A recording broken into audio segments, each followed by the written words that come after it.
The Game of Life and How to Play It by Florence Scovel Shinn. Chapter 1. The Game. Most people consider life a battle, but it is not a battle, it is a game. It is a game, however, which cannot be played successfully without the knowledge of spiritual law. And the Old and the New Testaments give the rules of the game with wonderful clearness. Jesus Christ taught that it was a great game of giving and receiving. Whatsoever a man soweth, that shall he also reap. This means that whatever man sends out in word or deed will return to him. What he gives, he will receive. If he gives hate, he will receive hate. If he gives love, he will receive love. If he gives criticism, he will receive criticism.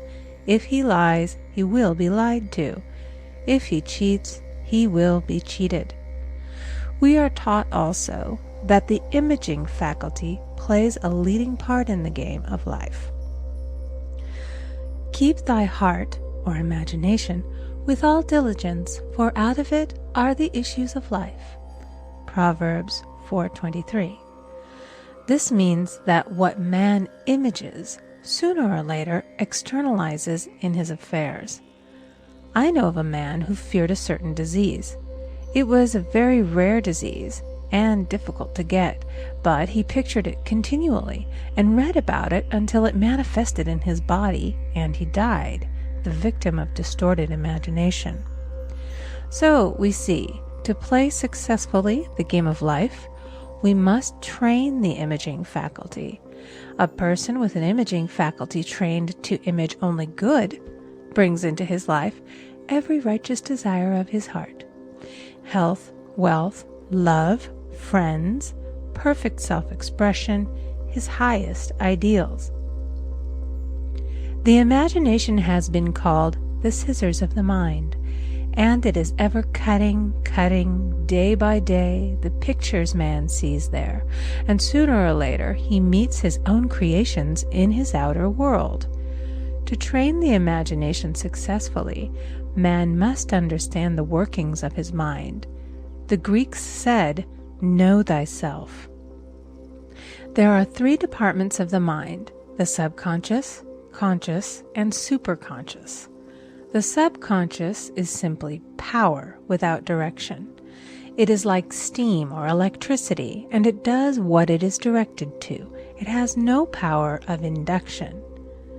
Whatever man feels deeply or images clearly is impressed upon the subconscious mind and carried out in minutest detail. For example, a woman I know, when a child, always made believe she was a widow.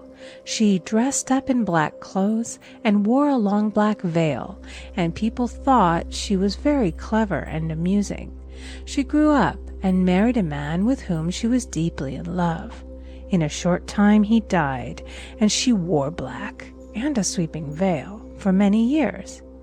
The picture of herself as a widow was so impressed upon the subconscious mind, and in due time worked itself out regardless of the havoc created. The conscious mind has been called mortal or carnal mind. It is the human mind and sees life as it appears to be. It sees death, disaster, sickness, poverty, and limitation of every kind, and it impresses the subconscious. The superconscious mind is the God mind within each man and is the realm of perfect ideas. In it is the perfect pattern spoken of by Plato, the divine design, for there is a divine design for each person. There is a place that you are to fill and no one else can fill, something you are to do which no one else can do. There is a perfect picture of this in the superconscious mind. It usually flashes across the conscious as an unattainable ideal, something too good to be true. In reality, it is man's true destiny or destination flashed to him from the infinite intelligence which is within himself. Many people, however, are in ignorance of their true destinies and are striving for things and situations which do not belong to them and would only bring failure and dissatisfaction if attained. For example, a woman came to me and asked me to speak the word that she would marry a certain man with whom she was very much in love. She called him A.B. I replied that this would be a violation of spiritual law, but that I would speak the word for the right man, the divine selection, the man who belonged to her by divine right. I added, if A.B. is the right man, you can't lose him, and if he isn't, you will receive his equivalent. She saw A.B. frequently, but no headway was made in their friendship. One evening she called and said, "Do you know, for the last week, A.B. hasn't seemed so wonderful to me." I replied, "Maybe he is not the divine selection. Another man may be the right one." Soon after that, she met another man who fell in love with her at once and who said she was his ideal. In fact, he said all the things that she had always wished A.B. would say to her. She remarked, it was quite uncanny. She soon returned to his love and lost all interest in A.B. This shows the law of substitution. A right idea was substituted for a wrong one. Therefore, there was no loss or sacrifice involved. Jesus Christ said, "Seek ye first the kingdom of God and his righteousness, and all these things shall be added unto you." And he said the kingdom was within man. The kingdom is the realm of right ideas, or the divine pattern. Jesus Christ taught that man's words played a leading part in the game of life. By your words ye are justified, and by your words ye are condemned. Many people have brought disaster into their lives through idle words. For example, a woman once asked me why her life was now one of poverty, of limitation. Formerly she had a home, was surrounded by beautiful things, and had plenty of money. We found she had often tired of the management of her home and had said repeatedly, "I'm sick and tired of things. I wish I lived in a trunk." And she added, "Today I am living in that trunk." She had spoken herself into a trunk. The subconscious mind has no sense of humor, and people often joke themselves into unhappy experiences. For example, a woman who had a great deal of money joked continually about getting ready for the poorhouse. In a few years, she was almost destitute, having impressed the subconscious mind with a picture of lack and limitation. Fortunately, the law works both ways, and a situation of lack may be changed to one of plenty. For example, a woman came to me one hot summer's day for a treatment for prosperity. She was worn out, dejected, and discouraged. She said she possessed just $8 in the world. I said, "Good, we'll bless the $8 and multiply them as Jesus Christ multiplied the loaves and the fishes." For he taught that every man had the power to bless and to multiply, to heal and to prosper. She said, "What shall I do next?" I replied, "Follow intuition. Have you a hunch to do anything or to go anywhere?" Intuition means intuition, or to be taught from within. It is man's unerring guide, and I will deal more fully with its laws in a following chapter. The woman replied, "I don't know. I seem to have a hunch to go home. I've just enough money for car fare." Her home was in a distant city and was one of lack and limitation, and the reasoning mind, or intellect, would have said, "Stay in New York and get work and make some money." I replied, "Then go home. Never violate a hunch." I spoke the following words for her. "Infinite Spirit, open the way for great abundance for She is an irresistible magnet for all that belongs to her by divine right." I told her to repeat it continually also.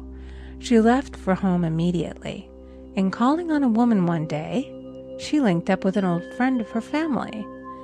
Through this friend, she received thousands of dollars in a most miraculous way.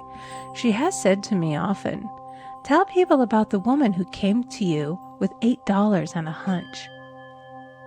There is always plenty on man's pathway, but it can only be brought into manifestation through desire, faith, or the spoken word. Jesus Christ brought out clearly that man must make the first move. Ask, and it shall be given to you. Seek, and ye shall find. Knock, and it shall be opened unto you. Matthew 7:7. In the scriptures we read, "Concerning the works of my hands, command ye me." Infinite intelligence, God, is ever ready to carry out man's smallest or greatest demands.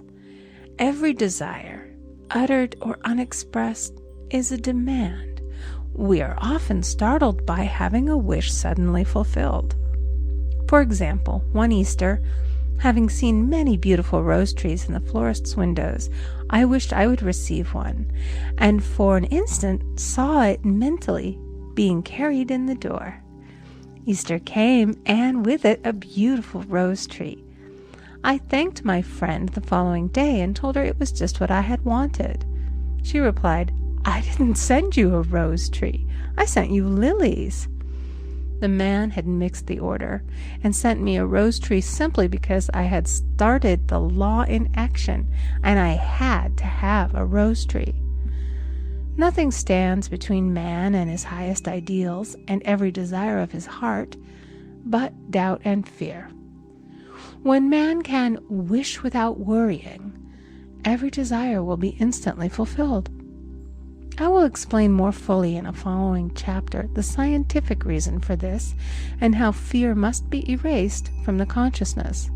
It is man's only enemy. Fear of lack, fear of failure, fear of sickness, fear of loss, and a feeling of insecurity on some plane. Jesus Christ said, "Why are ye fearful, O ye of little faith?" Matthew 8:26. So we can see we must substitute faith for fear is only inverted faith.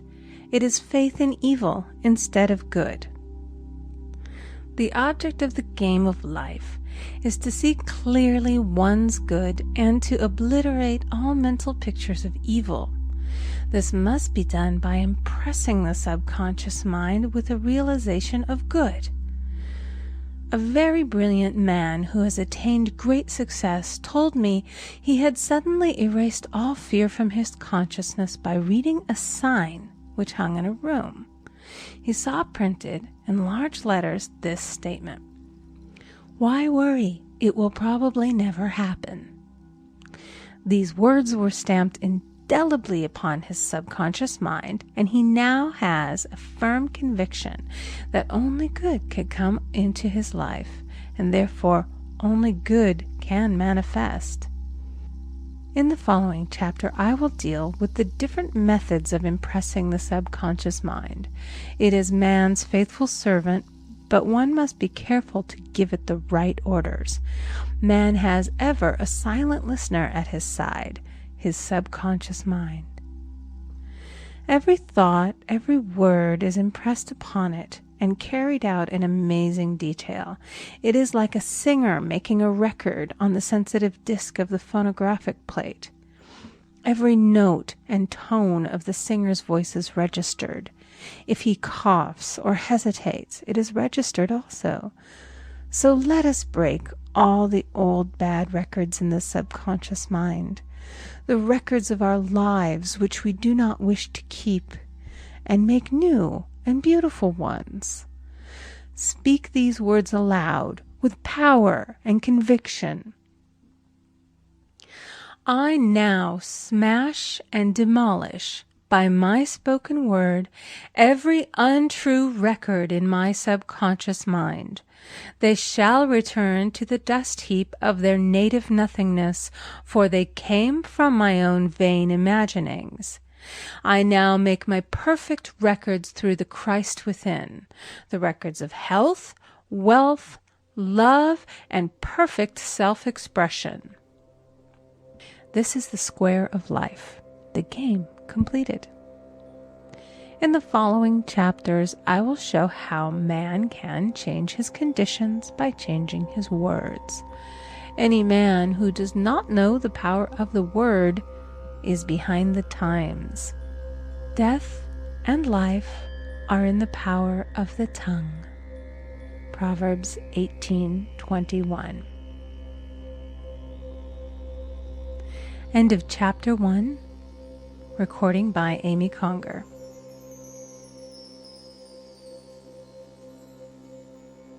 Chapter 2. The Law of Prosperity. Yea, the Almighty shall be thy defense, and thou shalt have plenty of silver. One of the greatest messages given to the race through the Scriptures is that God is man's supply, and that man can release, through his spoken word, all that belongs to him by divine right. He must, however, have perfect faith in his spoken word. Isaiah said, My word shall not return unto me void, but shall accomplish that whereunto it is sent. We know now that words and thoughts are a tremendous vibratory force, ever molding man's body and affairs. A woman came to me in great distress and said she was to be sued on the 15th of the month for $3,000. She knew no way of getting the money and was in despair. I told her that God was her supply, and that there is a supply for every demand. So I spoke the word. I gave thanks that the woman would receive $3,000 at the right time in the right way. I told her she must have perfect faith and act her perfect faith. The 15th came, but no money had materialized. She called me on the phone and asked what she was to do. I replied, It is Saturday, so they won't sue you today. Your part is to act rich, thereby showing perfect faith that you will receive it by Monday. She asked me to lunch with her to keep her courage.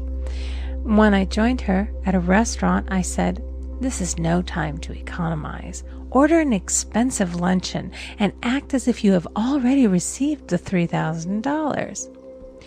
All things whatsoever ye ask in prayer, believing ye shall receive. You must act as if you had already received. The next morning she called me on the phone and asked me to stay with her during the day. I said, No, you are divinely protected and God is never too late. In the evening she phoned again, greatly excited, and said, My dear, a miracle has happened. I was sitting in my room this morning when the doorbell rang. I said to the maid, Don't let anyone in. The maid, however, looked out the window and said, It's your cousin with the long white beard. So I said, Call him back. I would like to see him. And he was just turning the corner when he heard the maid's voice, and he came back. He talked for about an hour, and just as he was leaving, he said, Oh, by the way, how are finances? I told him I needed the money, and he said, Why, my dear, I will give you $3,000 the first of the month. I didn't like to tell him that I was going to be sued. What shall I do? I won't receive it till the first of the month, and I must have it tomorrow. I said, I'll keep on treating. I said, Spirit is never too late. I give thanks that she has received the money on the invisible plane and that it manifests on time. The next morning, her cousin called her up and said, Come to my office this morning and I will give you the money. That afternoon, she had $3,000 to her credit in the bank and wrote checks as rapidly as her excitement would permit. If one asks for success and prepares for failure, he will get the situation he has prepared for. For example, a man came to me asking me to speak the word that a certain debt would be wiped out. I found he spent his time planning what he would say to the man when he did not pay his bill. therefore neutralizing my words. He should have seen himself paying the debt. We have a wonderful illustration of this in the Bible, relating to the 3 kings who were in the desert, without water for their men and horses. They consulted the prophet Elisha, who gave them this astonishing message. Thus saith the Lord, Ye shall not see wind, neither shall ye see rain, yet make this valley full of ditches. Man must prepare for the thing he has asked for when there isn't the slightest sign of it in sight. For example, a woman found it necessary to look for an apartment during the year when there was a great shortage of apartments in New York. It was considered almost an impossibility, and her friends were sorry for her and said, "Isn't it too bad? You'll have to store your furniture and live in a hotel." She replied, "You needn't feel sorry for me. I'm a Superman, and I'll get an apartment." She spoke the words, "Infinite Spirit, open the way for the right apartment." She knew there was a supply for every demand, and that she was unconditioned, working on the spiritual plane, and that one with God is a majority. She had contemplated buying new blankets when the tempter, the adverse thought or reasoning mind, suggested, "Don't buy the blankets. Perhaps, after all, you won't get an apartment and you will have no use for them." Promptly she replied to herself, "I'll dig my ditches by buying the blankets." So she prepared for the apartment, acted as though she already had it. She found one in a miraculous way, and it was given to her although there were over 200 other applicants. The blankets showed active faith. It is needless to say that the ditches dug by the 3 kings in the desert were filled to overflowing. Read 2 Kings. Getting into the spiritual swing of things is no easy matter for the average person.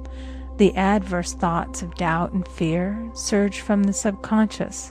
They are the army of the aliens, which must be put to flight. This explains why it is so often darkest before the dawn. A big demonstration is usually preceded by tormenting thoughts. Having made a statement of high spiritual truth, one challenges the old beliefs in the subconscious, and error is exposed to be put out. This is the time when one must make his affirmations of truth repeatedly, and rejoice and give thanks that he has already received. Before ye call, I shall answer. This means that every good and perfect gift is already man's, awaiting his recognition. Man can only receive what he sees himself receiving. The children of Israel were told that they could have all the land they could see. This is true of every man. He has only the land within his own mental vision. Every great work, every big accomplishment has been brought into manifestation through holding to the vision, and often just before the big achievement comes apparent failure and discouragement. The children of Israel, when they reached the promised land, were afraid to go in, for they said it was filled with giants who made them feel like grasshoppers. And there we saw the giants, and we were in our own sight as grasshoppers. This is almost every man's experience.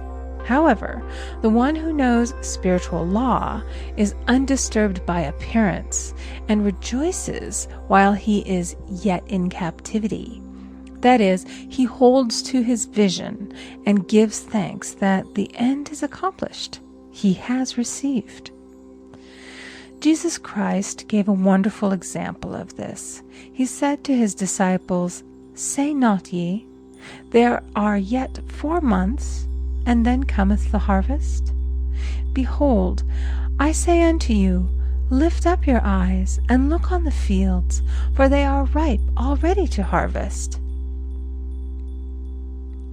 His clear vision pierced the world of matter, and he saw clearly the fourth-dimensional world, things as they really are, perfect and complete in divine mind. So man must ever hold the vision of his journey's end and demand the manifestation of that which he has already received. It may be his perfect health, love, supply, self-expression, home, or friends.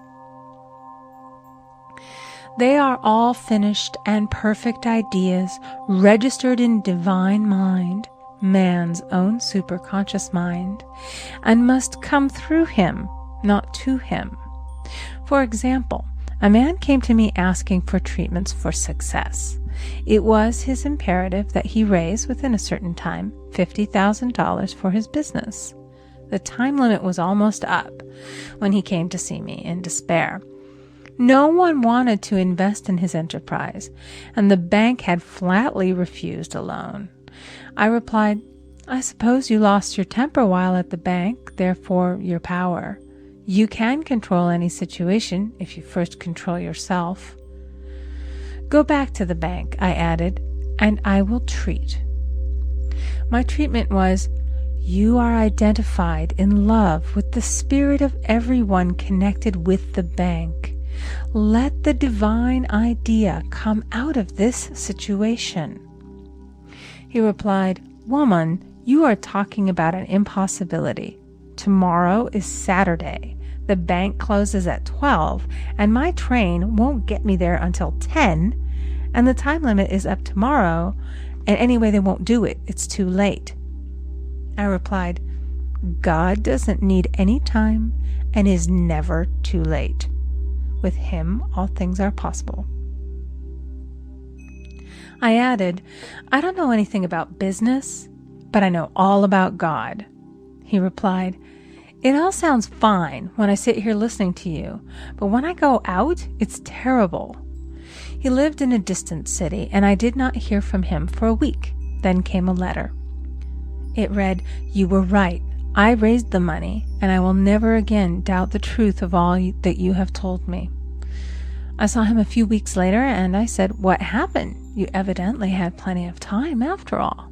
He replied, "My train was late, and I got there just 15 minutes to 12. I walked into the bank quietly, and I said, 'I have come for the loan,' and they gave it to me without a question." It was the last 15 minutes of the time allotted to him, and Infinite Spirit was not too late. In this instance, the man could never have demonstrated alone. He needed someone to help him hold the vision. This is what one man can do for another. Jesus Christ knew the truth of this when he said, "If two of you shall agree on earth as touching anything that they shall ask, it shall be done for them of my Father which is in heaven." One gets too close to his own affairs and becomes doubtful and fearful. The friend or healer sees clearly the success, health, or prosperity and never wavers because he is not close to the situation. It is much easier to demonstrate for someone else than for oneself, so a person should not hesitate to ask for help if he feels himself wavering. A keen observer of life once said, "No man can fail if some one person sees him successful." Such is the power of the vision, and many a great man has owed his success to a wife or a sister or a friend who believed in him and held without wavering to the perfect pattern. End of Chapter 2. Recording by Amy Conger.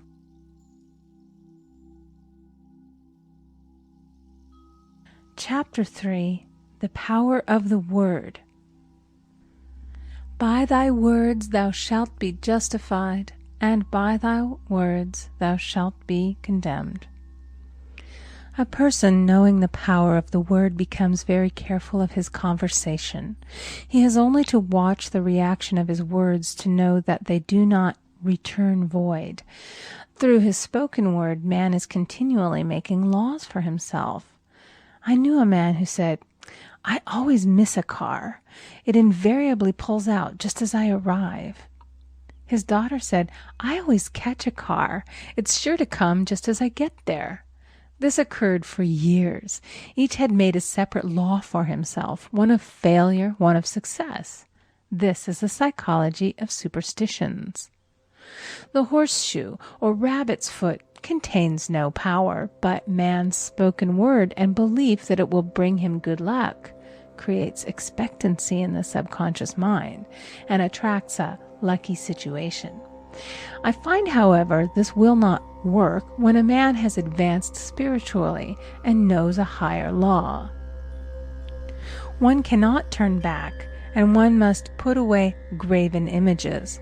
For example, 2 men in my class had had great success in business for several months, when suddenly everything went to smash. We tried to analyze the situation, and I found, instead of making their affirmations and looking to God for success and prosperity, they had each bought a lucky monkey. And I said, "Oh, I see. You have been trusting in the lucky monkeys instead of God. Put away the lucky monkeys and call on the law of forgiveness, for man has power to forgive or neutralize his mistakes." They decided to throw the lucky monkeys down a coal hole, and all went well again. This does not mean, however, that one should throw away every lucky ornament or horseshoe about the house, but he must recognize that the power back of it is the one and only power, God, and that the object simply gives him a feeling of expectancy. I was with a friend one day who was in deep despair. In crossing the street, she picked up a horseshoe.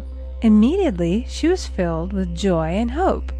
She said God had sent her the horseshoe in order to keep up her courage. It was indeed, at that moment, about the only thing that could have registered in her consciousness. Her hope became faith, and she ultimately made a wonderful demonstration. I wish to make the point clear that the men previously mentioned they were depending on the monkeys alone, while this woman recognized the power back of the horseshoe. I know in my own case it took a long while to get out of a belief that a certain thing brought disappointment. If the thing happened, disappointment invariably followed. I found the only way I could make a change in the subconscious was by asserting, there are not 2 powers, there is only one power, God. Therefore, there are no disappointments, and this means a happy surprise. I noticed a change at once, and happy surprises commenced coming my way. I have a friend who said nothing could induce her to walk under a ladder. I said, if you are afraid, you are giving into a belief in 2 powers, good and evil, instead of one. As God is absolute, there can be no opposing power unless man makes the false of evil for himself. To show you believe in only one power, God, and that there is no power or reality in evil, walk under the next ladder you see. Soon after, she went to her bank. She wished to open her box in the safety deposit vault, and there stood a ladder on her pathway. It was impossible to reach the box without passing under the ladder. She quailed with fear and turned back. She could not face the lion on her pathway. However, when she reached the street, my words rang in her ears, and she decided to turn and walk under it. It was a big moment in her life, for ladders had held her in bondage for years. She retraced her steps to the vault, and the ladder was no longer there. This so often happens. If one is willing to do a thing that he is afraid to do, he does not have to. It is the law of non-resistance, which is so little understood. Someone has said that courage contains genius and magic. Face a situation fearlessly, and there is no situation to face. It falls away of its own weight. The explanation is that fear attracted the ladder on the woman's pathway, and fearlessness removed it. Thus, the invisible forces are ever working for the man who is always pulling the strings himself. though he does not know it. Owing to the vibratory power of words, whatever man voices, he begins to attract. People who continually speak of disease invariably attract it. After man knows the truth, he cannot be too careful of his words. For example, I have a friend who often says on the phone, "Do come to see me and have a fine old-fashioned chat." This old-fashioned chat means an hour of about 500 to 1,000 destructive words, the principal topics being loss, lack, failure, and sickness. I reply, "No, thank you. I've had enough old-fashioned chats in my life.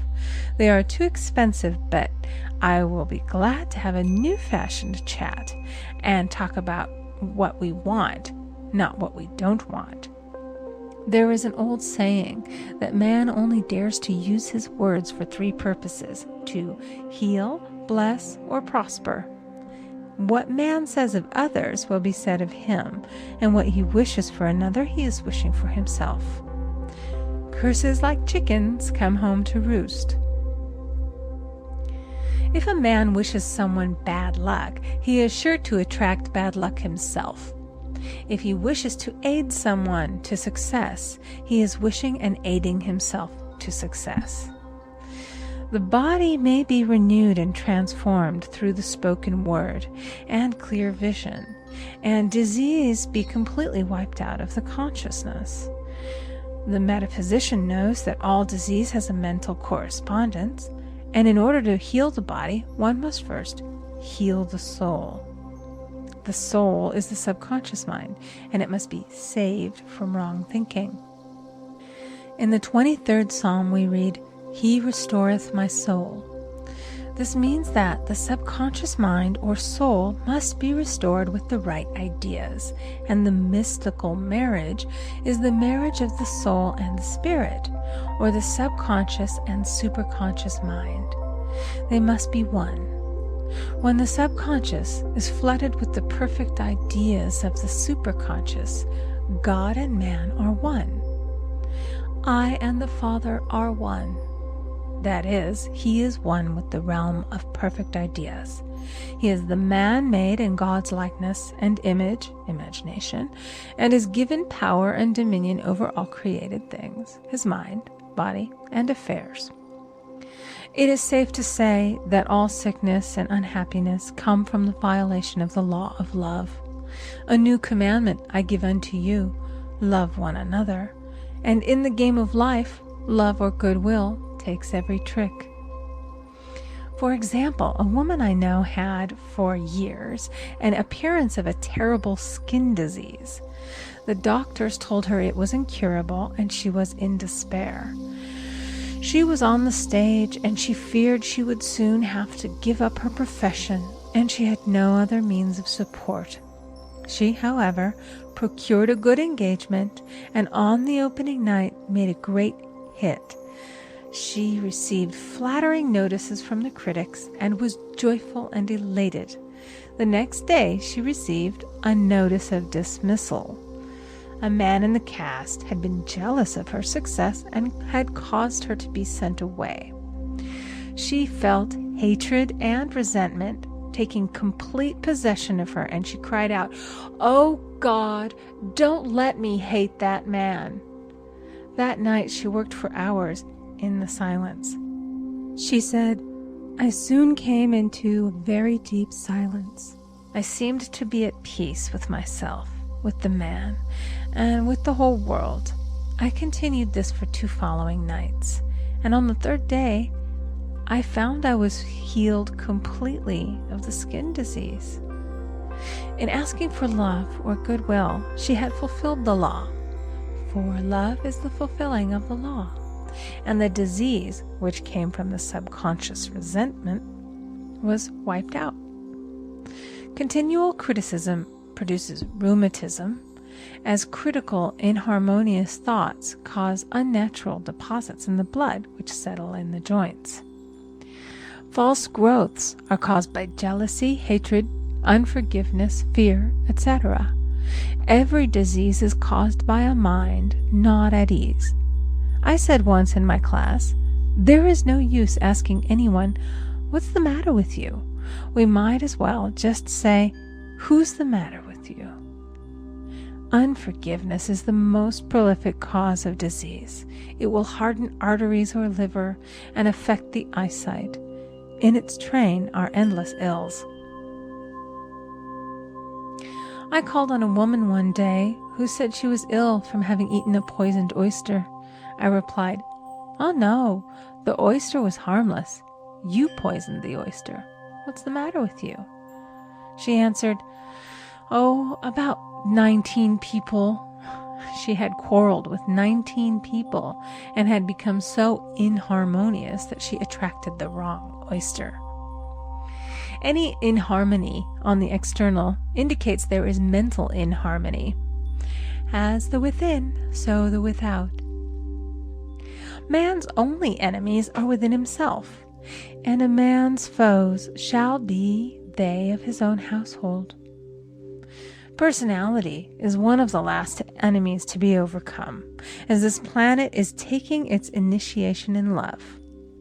It was Christ's message, peace on earth, goodwill toward man. The enlightened man, therefore, endeavors to perfect himself upon his neighbor. His work is within himself, to send out goodwill and blessings to every man, and the marvelous thing is that if one blesses a man, he has no power to harm him. For example, a man came to me asking him to treat for success in business. He was selling machinery, and a rival appeared on the scene with what he proclaimed was a better machine, and my friend feared defeat.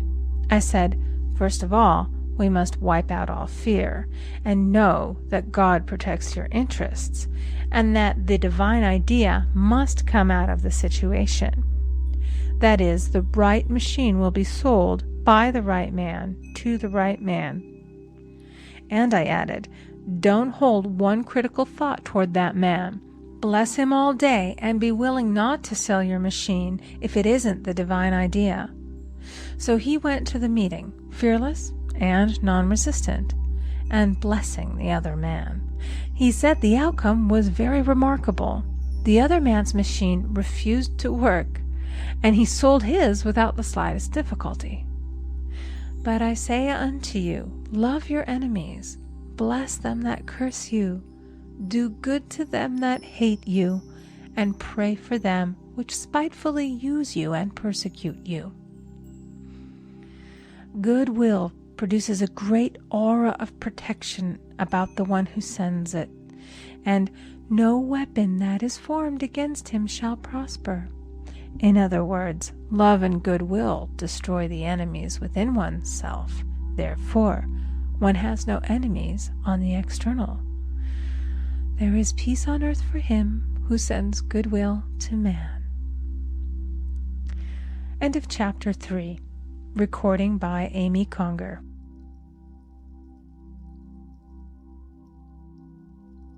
Chapter 4. The Law of Non-Resistance. Resist not evil, be not overcome of evil, but overcome evil with good. Nothing on earth can resist an absolutely non-resistant person. The Chinese say that water is the most powerful element because it is perfectly non-resistant. It can wear away a rock and sleep away all before it. Jesus Christ said, "Resist not evil," for he knew in reality there is no evil, therefore nothing to resist. Evil has come of man's vain imagination, or a belief in two powers, good and evil. There is an old legend that Adam and Eve ate of Maya, the tree of illusion, and saw two powers instead of one power, God. Therefore, evil is a false law man has made for himself through psychoma, or soul sleep. Soul sleep means that man's soul has been hypnotized by the race belief of sin, sickness, and death, etc., which is carnal or mortal thought, and his affairs have outpictured his illusions. We have read in a preceding chapter that man's soul is his subconscious mind, and whatever he feels deeply, good or bad, is outpictured by that faithful servant. His body and affairs show forth what he has been picturing. The sick man has pictured sickness, the poor man poverty, the rich man wealth. Young people often say, "Why does a little child attract illness when it is too young to even know what it means?" I answer that children are sensitive and receptive to the thoughts of others about them, and often outpicture the fears of their parents. I heard a metaphysician once say, "If you do not run your subconscious mind yourself, someone else will run it for you." Mothers often, unconsciously, attract illness and disaster to their children by continually holding them in thoughts of fear and watching for symptoms. For example, a friend asked a woman if her little girl had had the measles. She replied promptly, "Not yet." This implied that she was expecting the illness and therefore preparing the way for what she did not want for herself and child. However, the man who is centered and established in his right thinking, the man who sends out only goodwill to his fellow man, and who is without fear, cannot be touched or influenced by the negative thoughts of others. In fact, he could then receive only good thoughts, as he himself sends forth only good thoughts. Resistance is hell, for it places man in a state of torment. A metaphysician once gave me a wonderful recipe for taking every trick in the game of life. It is the acme of non-resistance. He gave it in this way. At one time in my life, I baptized children, and of course they had many names. Now I no longer baptize children, but I baptize events. But I give every event the same name. If I have a failure, I baptize it success, in the name of the Father and of the Son and of the Holy Ghost. In this we see the great law of transmutation, founded on non-resistance. Through his spoken word, every failure was transmuted into success. For example, a woman who required money, who knew the spiritual law of opulence, was thrown continually in a business way with a man who made her feel very poor. He talked lack and limitation, and she commenced to catch his poverty thoughts. So she disliked him and blamed him for her failure. She knew in order to demonstrate her supply, she must first feel that she had received. A feeling of opulence must precede its manifestation.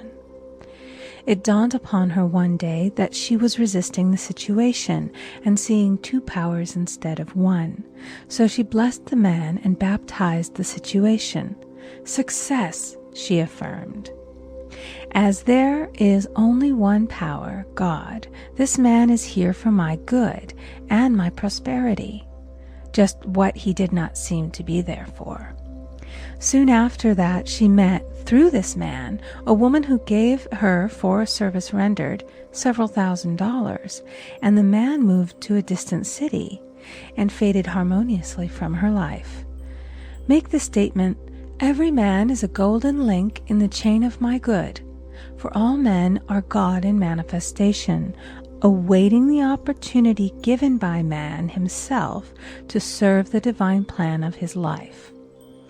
Bless your enemy, and you rob him of his ammunition. His arrows will be transmuted into blessings." This law is true of nations as well as individuals. Bless a nation, send love and goodwill to every inhabitant, and it is robbed of its power to harm. Man can only get the right idea of non-resistance through spiritual understanding. My students have often said, "I don't want to be a doormat." I reply, when you use non-resistance with wisdom, no one will ever be able to walk over you. Another example. One day I was impatiently awaiting an important telephone call. I resisted every call that came in and made no outgoing calls myself, reasoning that it might interfere with the one I was awaiting. Instead of saying, Divine ideas never conflict. The call will come at the right time. Leaving it to infinite intelligence to arrange, I commenced to manage things myself. I made the battle mine, not God's, and remained tense and anxious. The bell did not ring for about an hour, and I glanced at the phone and found the receiver had been off that length of time, and the phone was disconnected. My anxiety, fear, and belief in interference had brought on a total eclipse of the telephone. Realizing what I had done, I commenced blessing the situation at once. I baptized it success and affirmed, I cannot lose any call that belongs to me by divine right. I am under grace and not under law. A friend rushed out to the nearest telephone to notify the company to reconnect. She entered a crowded grocery, but the proprietor left his customers and attended to the call himself. My phone was connected at once, and 2 minutes later I received a very important call, and about an hour afterward, the one I had been awaiting. One's ships come in over a calm sea. So long as man resists a situation, he will have it with him. If he runs away from it, it will run after him. For example, I repeated this to a woman one day, and she replied, "How true that is. I was unhappy at home. I disliked my mother, who was critical and domineering. So I ran away and was married. But I married my mother, for my husband was exactly like my mother, and I had the same situation to face again. Agree with thine adversary quickly." That means agree that the adverse situation is good. Be undisturbed by it, and it falls away of its own weight. None of these things move me is a wonderful affirmation. The inharmonious situation comes from some inharmony within man himself. When there is in him no emotional response to an inharmonious situation, it fades away forever from his pathway. So we see man's work is ever with himself. People have said to me, "Give treatments to change my husband or my brother." I reply, "No, I will give treatments to change you. When you change, your husband and your brother will change." One of my students was in the habit of lying. I told her it was a failure method, and if she lied, she would be lied to. She replied, "I don't care. I can't possibly get along without lying." One day she was speaking on the phone to a man with whom she was very much in love. She turned to me and said, "I don't trust him. I know he's lying to me." I replied, "Well, you lie yourself, so someone has to lie to you, and you will be sure it will be just the person you want the truth of." Sometime after that I saw her, and she said, "I'm cured of lying." I questioned, "What cured you?" She replied, "I've been living with a woman who lied worse than I did." One is often cured of his faults by seeing them in others. Life is a mirror, and we find only ourselves reflected in our associates. Living in the past is a failure method and a violation of spiritual law. Jesus Christ said, "Behold, now is the accepted time. Now is the day of salvation." Lot's wife looked back and was turned into a pillar of salt. The robbers of time are the past and the future. Man should bless the past and forget it, if it keeps him in bondage, and bless the future, knowing it has in store for him endless joys. But live fully in the now. For example, a woman came to me complaining that she had no money with which to buy Christmas gifts. She said, "Last year was so different. I had plenty of money and gave lovely presents, and this year I scarcely have a cent." I replied, "You will never demonstrate money while you are pathetic and live in the past. Live fully in the now and get ready to give Christmas presents. Dig your ditches and the money will come."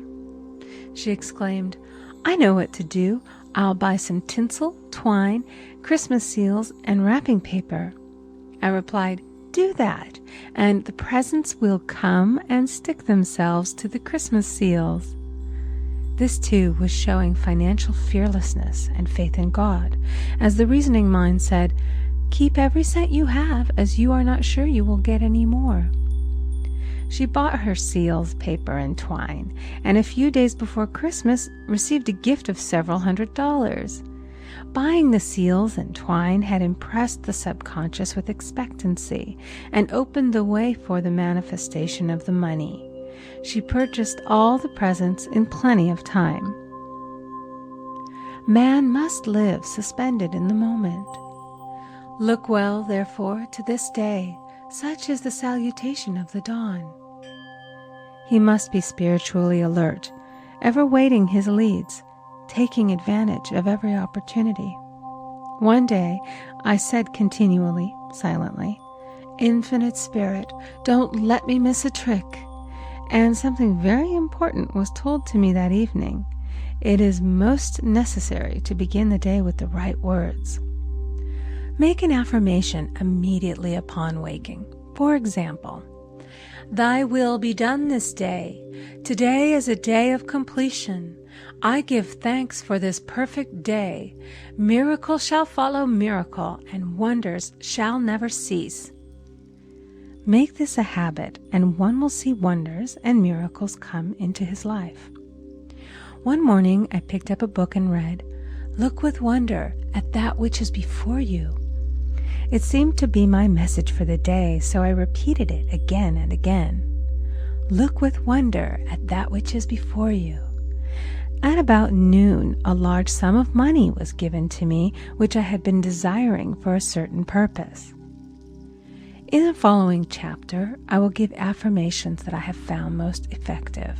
However, one should never use an affirmation unless it is absolutely satisfying and convincing to his own consciousness, and often an affirmative is changed to suit different people. For example, the following has brought success to many. "I have a wonderful work in a wonderful way. I give wonderful service for wonderful pay." I gave the first 2 lines to one of my students, and she added the last 2. It made a most powerful statement, as there should always be perfect payment for perfect service, and a rhyme sinks easily into the subconscious. She went about singing it aloud, and soon did receive wonderful work in a wonderful way, and gave wonderful service for wonderful pay. Another student, a businessman, took it and changed the word to business. He repeated, "I have a wonderful business in a wonderful way, and I give wonderful service for wonderful pay." That afternoon he made a $41,000 deal, though there had been no activity in his affairs for months. Every affirmation must be carefully worded and completely cover the ground. For example, I knew a woman who was in great need and made a demand for work. She received a great deal of work, but was never paid anything. She now knows to add wonderful service for wonderful pay. It is man's divine right to have plenty, more than enough. His barns should be full, and his cup should flow over. This is God's idea for man, and when man breaks down the barriers of lack in his own consciousness, the golden age will be his, and every righteous desire of his heart fulfilled. End of Chapter 4. Recording by Amy Conger.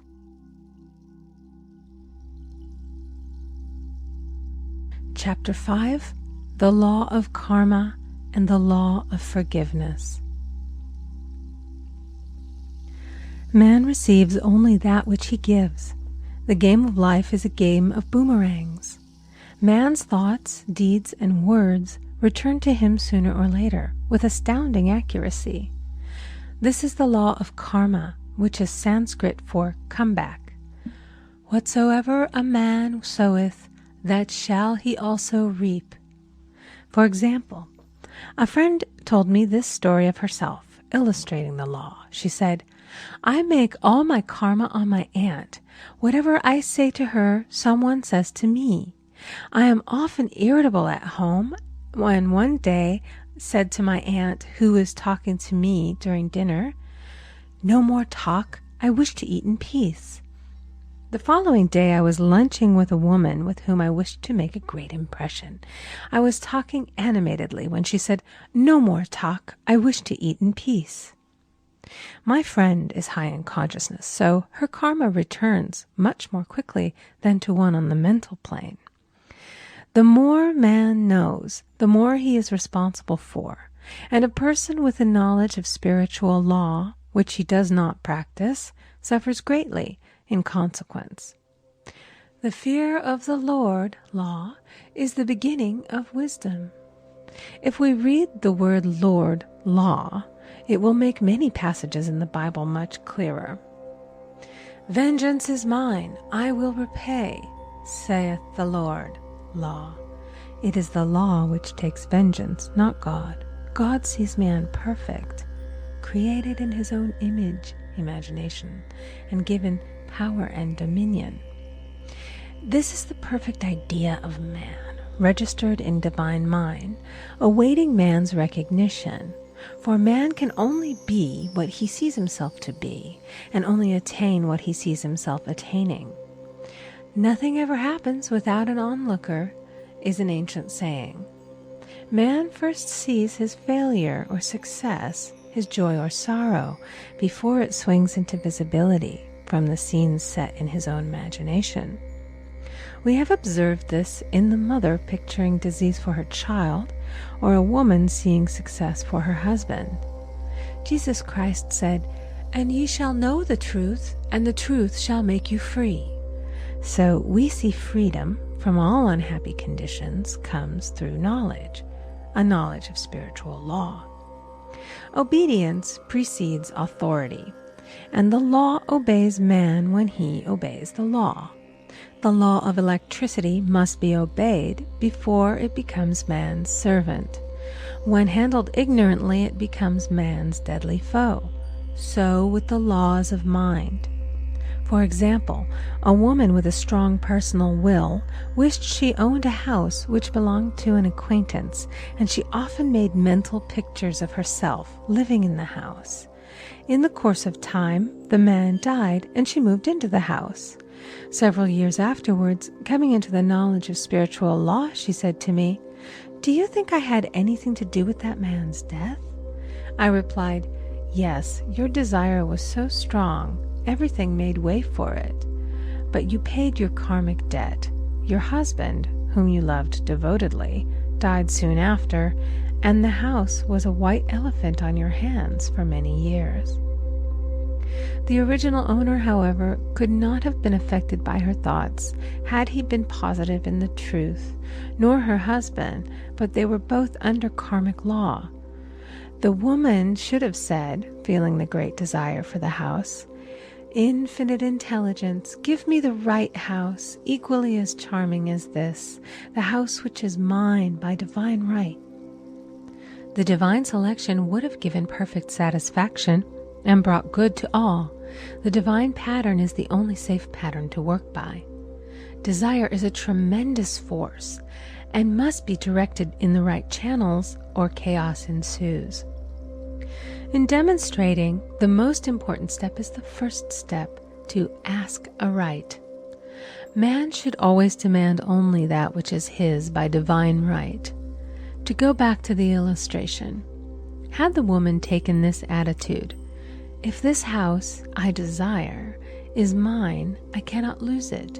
If it is not, give me its equivalent," the man might have decided to move out harmoniously had it been the divine selection for her, or another house would have been substituted. Anything forced into manifestation through personal will is always ill-got and has ever bad success. Man is admonished, "My will be done, not thine." And the curious thing is, man always gets just what he desires when he does relinquish all personal will, thereby enabling infinite intelligence to work through him. "Stand ye still and see the salvation of the Lord," law. For example, a woman came to me in great distress. Her daughter had determined to take a very hazardous trip, and the mother was filled with fear. She said she had used every argument had pointed out the dangers to be encountered, had forbidden her to go, but the daughter became more and more rebellious and determined. I said to the mother, "You are forcing your personal will upon your daughter, which you have no right to do, and your fear of the trip is only attracting it, for man attracts what he fears." I added, "Let go and take your mental hands off. Put it in God's hands and use this statement: I put this situation in the hands of infinite love and wisdom. If this trip is the divine plan, I bless it and no longer resist. But if it is not divinely planned, I give thanks that it is now dissolved and dissipated." A day or two after that, her daughter said to her, "Mother, I have given up the trip," and the situation returned to its native nothingness. It is learning to stand still which seems so difficult for man. I will deal more fully with this law in the chapter on non-resistance. I will give another example of sowing and reaping, which came in the most curious way. A woman came to me saying she had received a counterfeit $20 bill given to her at the bank. She was much disturbed, for, she said, "The people at the bank will never acknowledge their mistake." I replied, "Let us analyze the situation and find out why you attracted it." She thought a few moments and exclaimed, "I know it. I sent a friend a lot of stage money just for a joke." So the law had sent her some stage money, for it doesn't know anything about jokes. I said, "Now we will call on the law of forgiveness and neutralize the situation." Christianity is founded upon the law of forgiveness. Christ has redeemed us from the curse of the karmic law, and the Christ within each man is his Redeemer and salvation from all inharmonious conditions. So I said, "Infinite Spirit, we call on the law of forgiveness and give thanks that she is under grace and not under law, and cannot lose this $20, which is hers by divine right." Now, I said, go back to the bank and tell them, fearlessly, that it was given you there by mistake. She obeyed, and, to her surprise, they apologized and gave her another bill, treating her most courteously. So knowledge of the law gives man power to rub out his mistakes. Man cannot force the external to be what he is not. If he desires riches, he must be rich first in consciousness. For example, a woman came to me asking treatment for prosperity. She did not take much interest in her household affairs, and her home was in great disorder. I said to her, "If you wish to be rich, you must be orderly. All men with great wealth are orderly, and order is heaven's first law." I added, "You will never become rich with a burnt match in the pincushion." She had a good sense of humor and commenced immediately putting her house in order. She rearranged furniture, straightened out her bureau drawers, cleaned rugs, and soon made a big financial demonstration, a gift from a relative. The woman herself became made over and keeps herself keyed up financially by being ever watchful of the external and expecting prosperity, knowing God is her supply. Many people are in ignorance of the fact that gifts and things are investments, and that hoarding and saving invariably lead to loss. There is that scattereth, and yet increaseth. There is that withholdeth more than is meet, but it tendeth to poverty. For example, I knew a man who wanted to buy a fur-lined overcoat. He and his wife went to various shops, but there was none he wanted. He said they were all too cheap-looking. At last he was shown one the salesman said was valued at $1,000, but which the manager would sell him for $500, as it was late in the season. His financial possessions amounted to about $700. The reasoning mind would have said, "You can't afford to spend nearly all you have on a coat." but he was very intuitive and never reasoned. He turned to his wife and said, "If I get this coat, I'll make a ton of money." So his wife consented, weakly. About a month later, he received a $10,000 commission. The coat made him feel so rich, it linked him with success and prosperity. Without the coat, he would not have received the commission. It was an investment paying large dividends. If man ignores these leadings to spend or to give, the same amount of money will go in an uninteresting or unhappy way. For example, a woman told me on Thanksgiving Day she informed her family that they could not afford a Thanksgiving dinner. She had the money, but decided to save it. A few days later, someone entered her room and took from the bureau drawer the exact amount the dinner would have cost. The law always stands back of the man who spends fearlessly with wisdom. For example, one of my students was shopping with her little nephew. The child clamored for a toy, which she told him she could not afford to buy. She realized suddenly that she was seeking lack and not recognizing God as her supply. So she bought the toy and on her way home picked up in the street the exact amount of money she had paid for it. Man's supply is inexhaustible and unfailing when fully trusted, but faith or trust must precede the demonstration. According to your faith, be it unto you. Faith is the substance of things hoped for and the evidence of things not seen. For faith holds the vision steady, and the adverse pictures are dissolved and dissipated, and in due season we shall reap, if we faint not.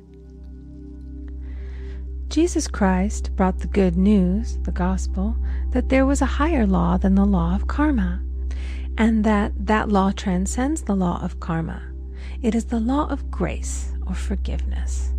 It is the law which frees man from the law of cause and effect, the law of consequence. Under grace, not under law. We are told that on this plane, man reaps where he has not sown. The gifts of God are simply poured out upon him. All that the kingdom affords is his. This continued state of bliss awaits the man who has overcome the race or world thought. In the world thought there is tribulation, but as Jesus Christ said, "Be of good cheer, I have overcome the world." The world thought is that of sin, sickness, and death. He saw their absolute unreality and said, "Sickness and sorrow shall pass away, and death itself, the last enemy, be overcome." We now know, from a scientific standpoint, that death could be overcome by stamping the subconscious mind with the conviction of eternal youth and eternal life. The subconscious, being simply power without direction, carries out orders without questioning. Working under the direction of the superconscious, the Christ or God within man, the resurrection of the body would be accomplished. Man would no longer throw off his body in death. It would be transformed into the body electric, sung by Walt Whitman, for Christianity is founded upon the forgiveness of sins and an empty tomb.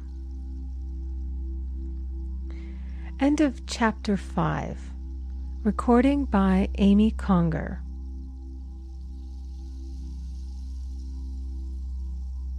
Chapter 6. Casting the burden, impressing the subconscious. When man knows his own powers and the workings of his mind, his great desire is to find an easy and quick way to impress the subconscious with good, for simply an intellectual knowledge of the truth will not bring results. In my own case, I found the easiest way is in casting the burden. A metaphysician once explained it in this manner. He said, "The only thing which gives anything weight in nature is the law of gravitation, and if a boulder could be taken high above the planet, there would be no weight in that boulder. And that is what Jesus Christ meant when he said, "My yoke is easy and my burden is light." He had overcome the world vibration and functioned in the fourth dimensional realm, where there is only perfection, completion, life, and joy. He said, "Come to me, all ye that labor and are heavy laden, and I will give you rest.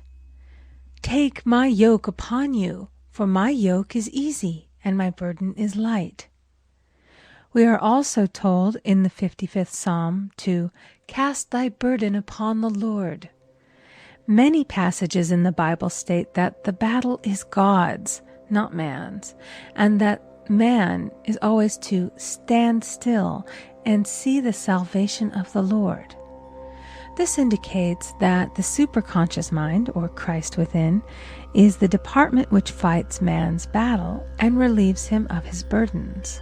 We see, therefore, that man violates law if he carries a burden, and a burden is an adverse thought or condition, and this thought or condition has its root in the subconscious.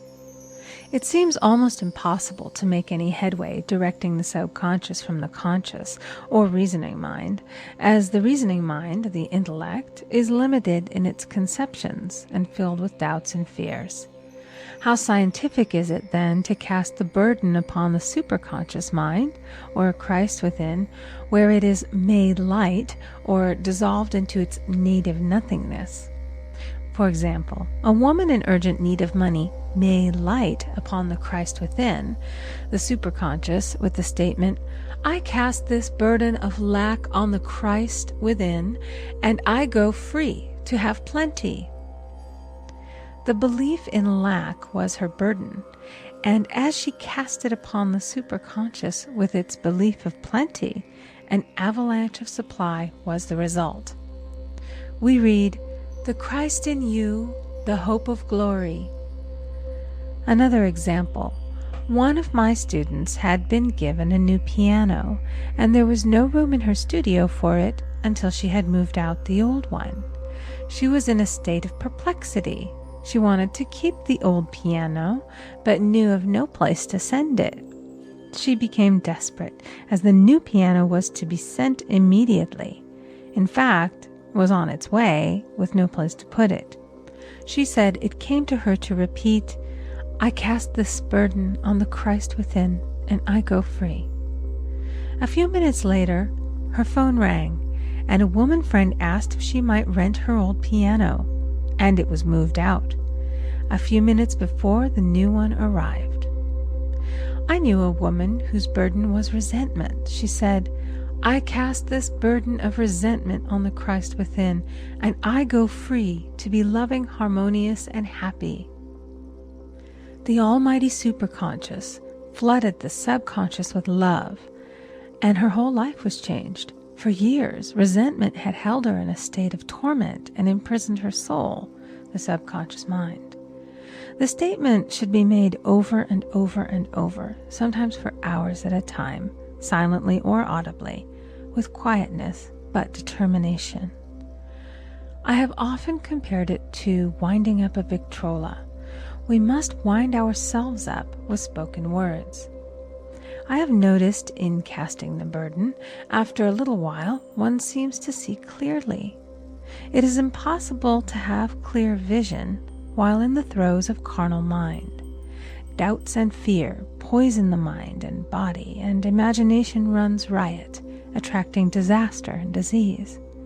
In steadily repeating the affirmation, "I cast this burden on the Christ within and go free," the vision clears, and with it a feeling of relief, and sooner or later comes the manifestation of good, be it health, happiness, or supply.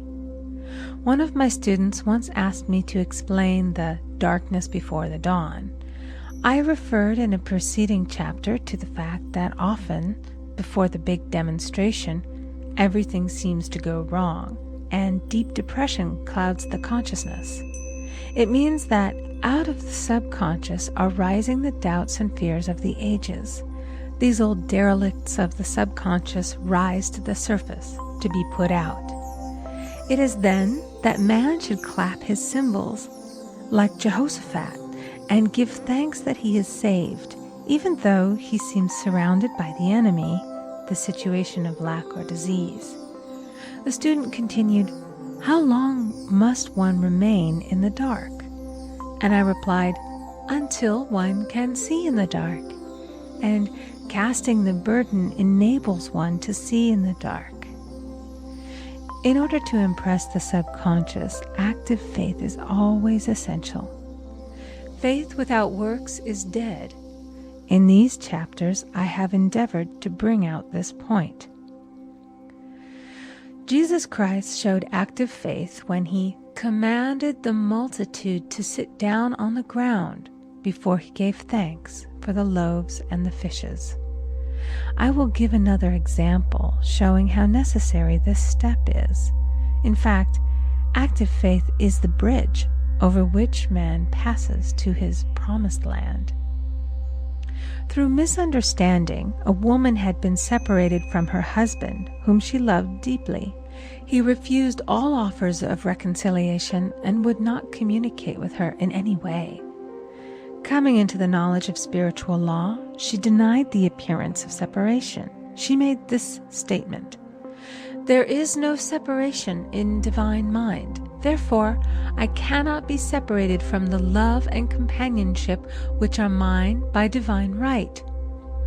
She showed active faith by arranging a place for him at the table every day, thereby impressing the subconscious with a picture of his return. Over a year passed, but she never wavered, and one day he walked in. The subconscious is often impressed through music. Music has a fourth dimensional quality and releases the soul from imprisonment. It makes wonderful things seem possible and easy of accomplishment. I have a friend who uses her Victrola daily for this purpose. It puts her in perfect harmony and releases the imagination. Another woman often dances while making her affirmations. The rhythm and harmony of music and motion carry her words forth with tremendous power. The student must remember also not to despise the day of small things. Invariably, before a demonstration come signs of land. Before Columbus reached America, he saw birds and twigs, which showed him land was near. So it is with a demonstration, but often the student mistakes it for the demonstration itself and is disappointed. For example, a woman had spoken the word for a set of dishes.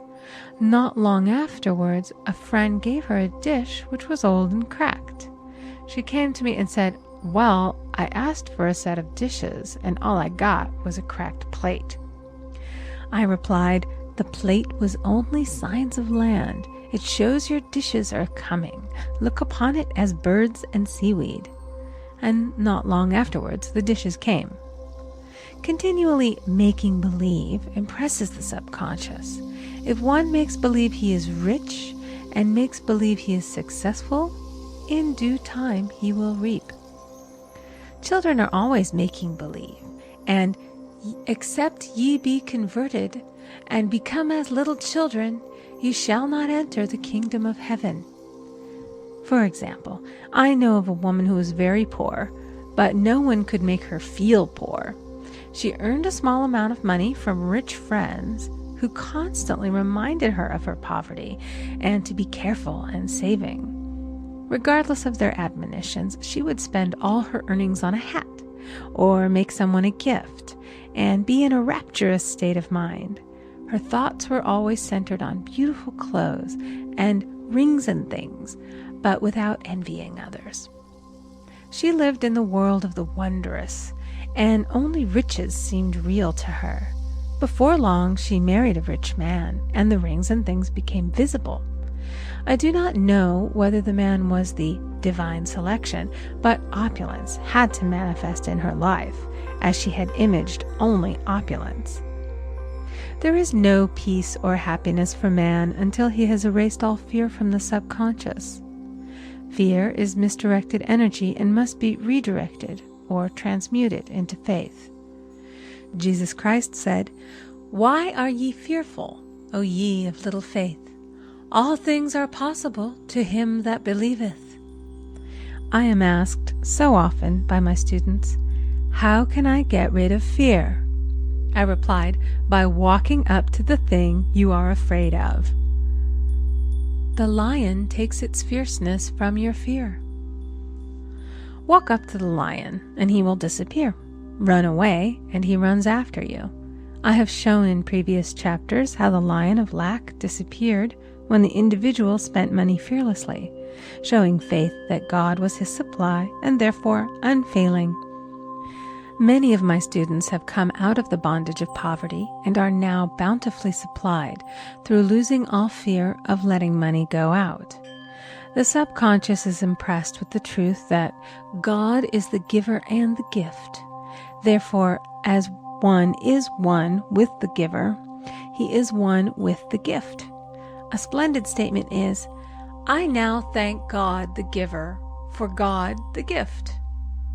Man has so long separated himself from his good and his supply through thoughts of separation and lack that sometimes it takes dynamite to dislodge these false ideas from the subconscious, and the dynamite is a big situation. We see in the foregoing illustration how the individual was freed from his bondage by showing fearlessness. Man should watch himself hourly to detect if his motive for action is fear or faith. "Choose ye this day whom we shall serve," fear or faith. Perhaps one's fear is of personality. Then do not avoid the people feared. Be willing to meet them cheerfully, and they will either prove golden links in the chain of one's good or disappear harmoniously from one's pathway. Perhaps one's fear is of disease or germs. Then one should be fearless and undisturbed in a germ-laden situation, and he would be immune. One can only contract germs while vibrating at the same rate as the germ, and fear drags men down to the level of the germ. Of course, the disease-laden germ is the product of carnal mind, as all thought must objectify. Germs do not exist in the superconscious or divine mind, therefore are the products of man's vain imagination. In the twinkling of an eye, man's release will come when he realizes there is no power in evil. The material world will fade away, and the fourth dimensional world, the world of the wondrous, will swing into manifestation. "And I saw a new heaven and a new earth, and there shall be no more death, neither sorrow nor crying, neither shall there be any more pain, for the former things are passed away." End of Chapter 6. Recording by Amy Conger.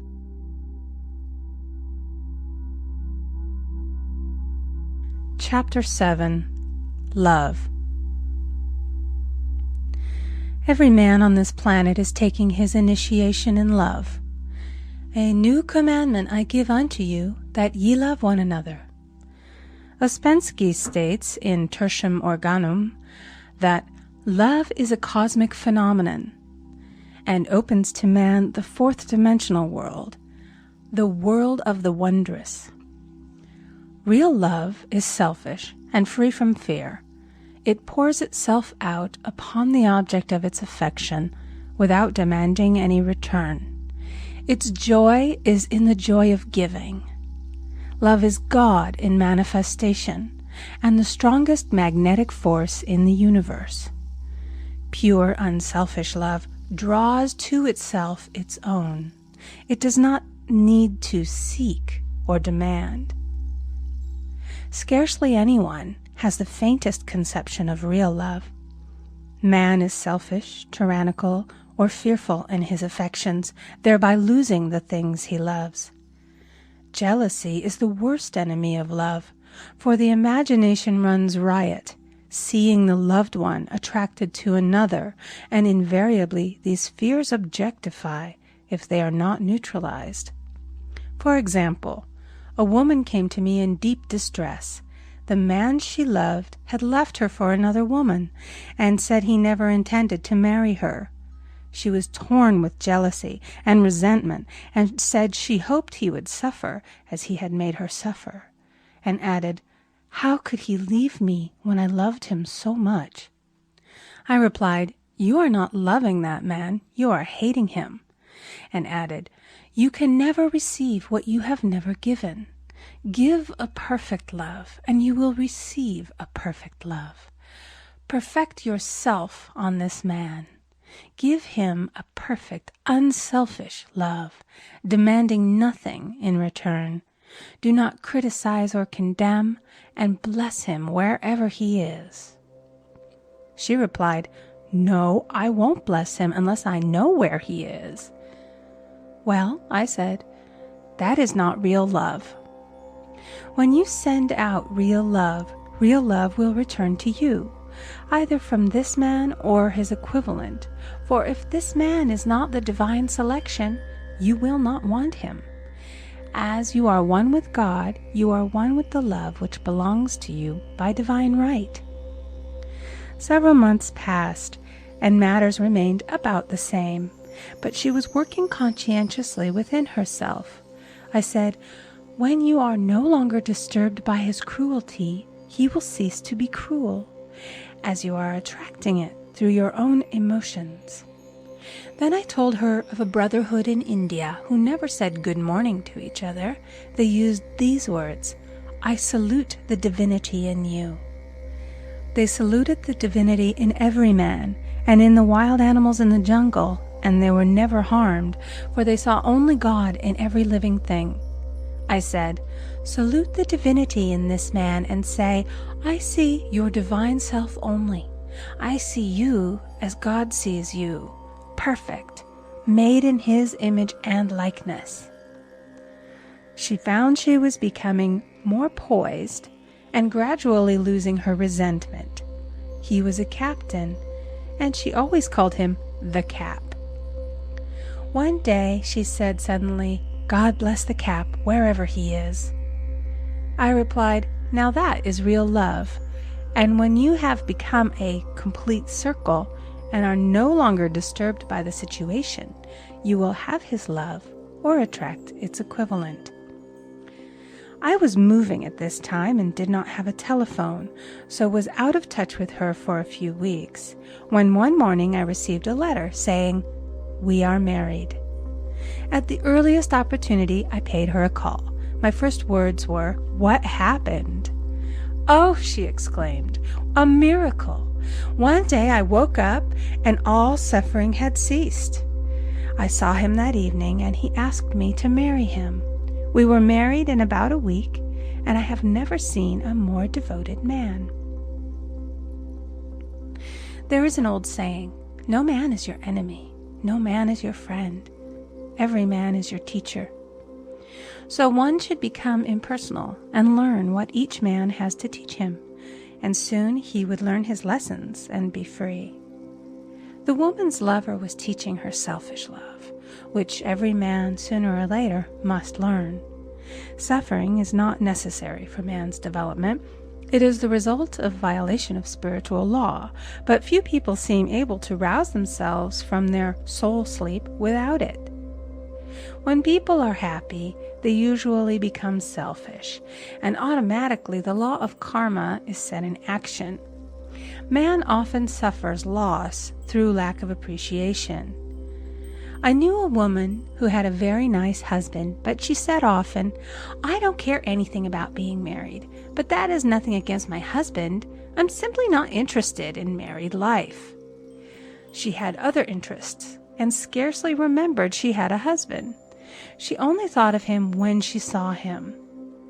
One day her husband told her he was in love with another woman, and left. She came to me in distress and resentment. I replied, "It is exactly what you spoke the word for. You said you didn't care anything about being married, so the subconscious worked to get you unmarried." She said, "Oh yes, I see. People get what they want and then feel very much hurt." She soon became in perfect harmony with the situation and knew they were both much happier apart. When a woman becomes indifferent or critical and ceases to be an inspiration to her husband, he misses the stimulus of their early relationship and is restless and unhappy. A man came to me dejected, miserable, and poor. His wife was interested in the science of numbers and had had him read. It seems the report was not very favorable, for he said, "My wife says I'll never amount to anything because I am a 2. I replied, "I don't care what your number is. You are a perfect idea in divine mind, and we will demand the success and prosperity which are already planned for you by that infinite intelligence." Within a few weeks, he had a very fine position, and a year or 2 later, he achieved a brilliant success as a writer. No man is a success in business unless he loves his work. The picture the artist paints for love of his art is his greatest work. The potboiler is always something to live down. No man can attract money if he despises it. Many people are kept in poverty by saying, "Money means nothing to me. I have a contempt for people who have it." This is the reason so many artists are poor. Their contempt for money separates them from it. I remember hearing one artist say of another, "He's no good as an artist, but he has money in the bank." This attitude of mind, of course, separates man from his supply. He must be in harmony with a thing in order to attract it. Money is God in manifestation, as freedom from want and limitation. But it must be always kept in circulation and put to right uses. Hoarding and saving react with grim vengeance. This does not mean that man should not have houses and lots, stocks and bonds, for "the barns of the righteous man shall be full." It means that man should not hoard even the principal if an occasion arises when money is necessary. In letting it go out fearlessly and cheerfully, he opens the way for more to come in, for God is man's unfailing and unexhaustible supply. This is the spiritual attitude towards money, and the great bank of the universal never fails. We see an example of hoarding in the film production of Greed. The woman won $5,000 in a lottery, but would not spend it. She hoarded and saved, let her husband suffer and starve, and eventually she scrubbed floors for a living. She loved the money itself and put it above everything, and one night she was murdered and the money taken from her. This is an example of where love of money is the root of all evil. Money in itself is good and beneficial, but used for destructive purposes, hoarded and saved, or considered more important than love, brings disease and disaster, and the loss of the money itself. Follow the path of love, and all things are added, for God is love, and God is supply. Follow the path of selfishness and greed, and the supply vanishes, or man is separated from it. For example, I knew the case of a very rich woman who hoarded her income. She rarely gave anything away, but bought and bought and bought things for herself. She was very fond of necklaces, and a friend once asked her how many she possessed. She replied, 67. She bought them and put them away, carefully wrapped in tissue paper. Had she used the necklaces, it would have been quite legitimate, but she was violating the law of use. Her closets were filled with clothes she never wore and jewels which never saw the light. The old woman's arms were gradually becoming paralyzed from holding on to things, and eventually she was considered incapable of looking after her affairs, and her wealth was handed over to others to manage. So man, in ignorance of the law, brings about his own destruction. All disease, all unhappiness come from the violation of the law of love. Man's boomerangs of hate, resentment, and criticism come back laden with sickness and sorrow. Love seems almost a lost art, but the man with the knowledge of spiritual law knows it must be regained, for without it he has become as sounding brass and tinkling cymbals. For example, I had a student who came to me month after month to clean her consciousness of resentment. After a while, she arrived at the point where she resented only one woman, but that one woman kept her busy. Little by little, she became poised and harmonious, and one day, all resentment was wiped out. She came in radiant and exclaimed, "You can't understand how I feel. The woman said something to me, and instead of being furious, I was loving and kind, and she apologized and was perfectly lovely to me. No one can understand the marvelous lightness I feel within." Love and goodwill are invaluable in business. For example, a woman came to me complaining of her employer. She said she was cold and critical, and she knew she did not want her in the position. "Well," I replied, "salute the divinity in the woman and send her love." She said, "I can't. She's a marble woman." I answered, "You remember the story of the sculptor who asked for a certain piece of marble? He was asked why he wanted it, and he replied, 'Because there is an angel in the marble.' And out of it he produced a wonderful work of art." She said, "Very well, I'll try it." A week later she came back and said, "I did what you told me, and now the woman is very kind," and took me out in her car. People are sometimes filled with remorse for having done someone an unkindness, perhaps years ago. If the wrong cannot be righted, its effect can be neutralized by doing someone a kindness in the present. "This one thing I do, forgetting those things which are behind, and reaching forth unto those things which are before." Sorrow, regret, and remorse tear down the cells of the body and poison the atmosphere of the individual. A woman said to me in deep sorrow, "Treat me to be happy and joyous, for my sorrow makes me so irritable with the members of my family that I keep making more karma." I was asked to treat a woman who was mourning for her daughter. I denied all belief in loss and separation and affirmed that God was the woman's joy, love, and peace. The woman gained her poise at once, but sent word by her son not to treat any longer because she was so happy it wasn't respectable. So mortal mind loves to hang on to its griefs and regrets. I knew a woman who went about bragging of her troubles, so of course she always had something to brag about. The old idea was, if a woman did not worry about her children, she was not a good mother. Now we know that mother fear is responsible for many of the diseases and accidents which come into the lives of children. For fear pictures vividly the disease or situation feared, and these pictures objectify if not neutralized. Happy is the mother who can say sincerely that she puts her child in God's hands and therefore knows that he is divinely protected. For example, a woman awoke suddenly in the night, feeling her brother was in great danger. Instead of giving in to her fears, she commenced making statements of truth, saying, "Man is a perfect idea in divine mind and is always in his right place. Therefore, my brother is in his right place and is divinely protected."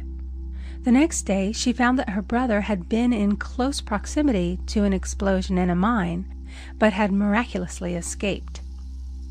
So man is his brother's keeper, in thought, and every man should know that the thing he loves dwells in the secret place of the Most High and abides under the shadow of the Almighty. "There shall no evil befall thee, neither shall any plague come nigh thy dwelling. Perfect love casteth out fear. He that feareth is not made perfect in love." and love is the fulfilling of the law. End of Chapter 7. Recording by Amy Conger.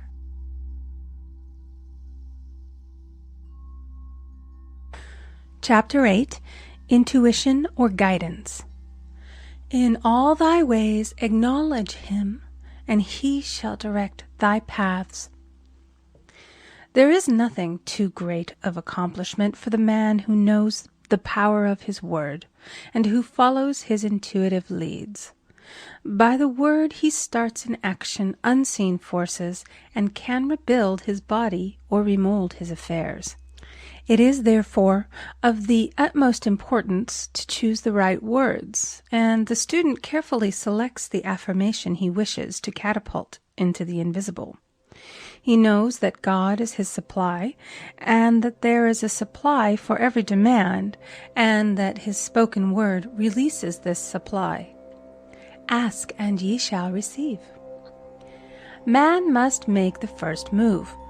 Draw nigh to God, and he will draw nigh to you. I have often been asked just how to make a demonstration. I reply, speak the word, and then do not do anything until you get a definite lead. Demand the lead, saying, Infinite Spirit, reveal to me the way. Let me know if there's anything for me to do. The answer will come through intuition, or hunch, a chance remark from someone, or a passage in a book, etc., etc.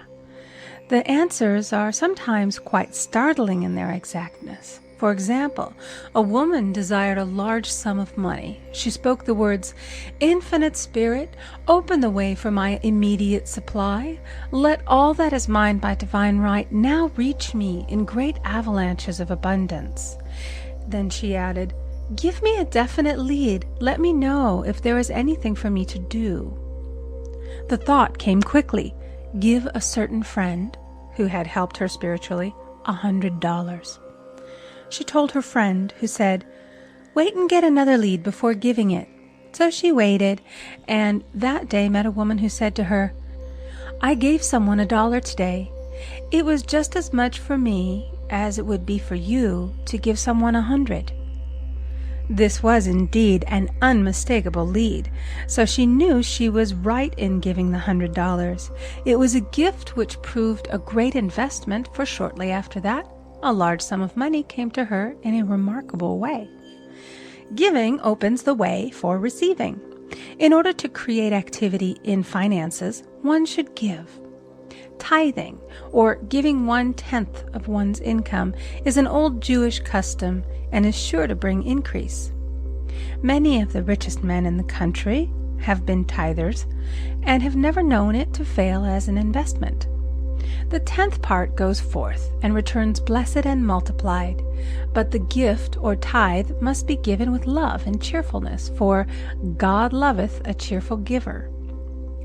Bills should be paid cheerfully. All money should be sent forth fearlessly and with a blessing. This attitude of mind makes man master of money. It is his to obey, and his spoken word then opens vast reservoirs of wealth. Man himself limits his supply by his limited vision. Sometimes the student has a great realization of wealth, but is afraid to act.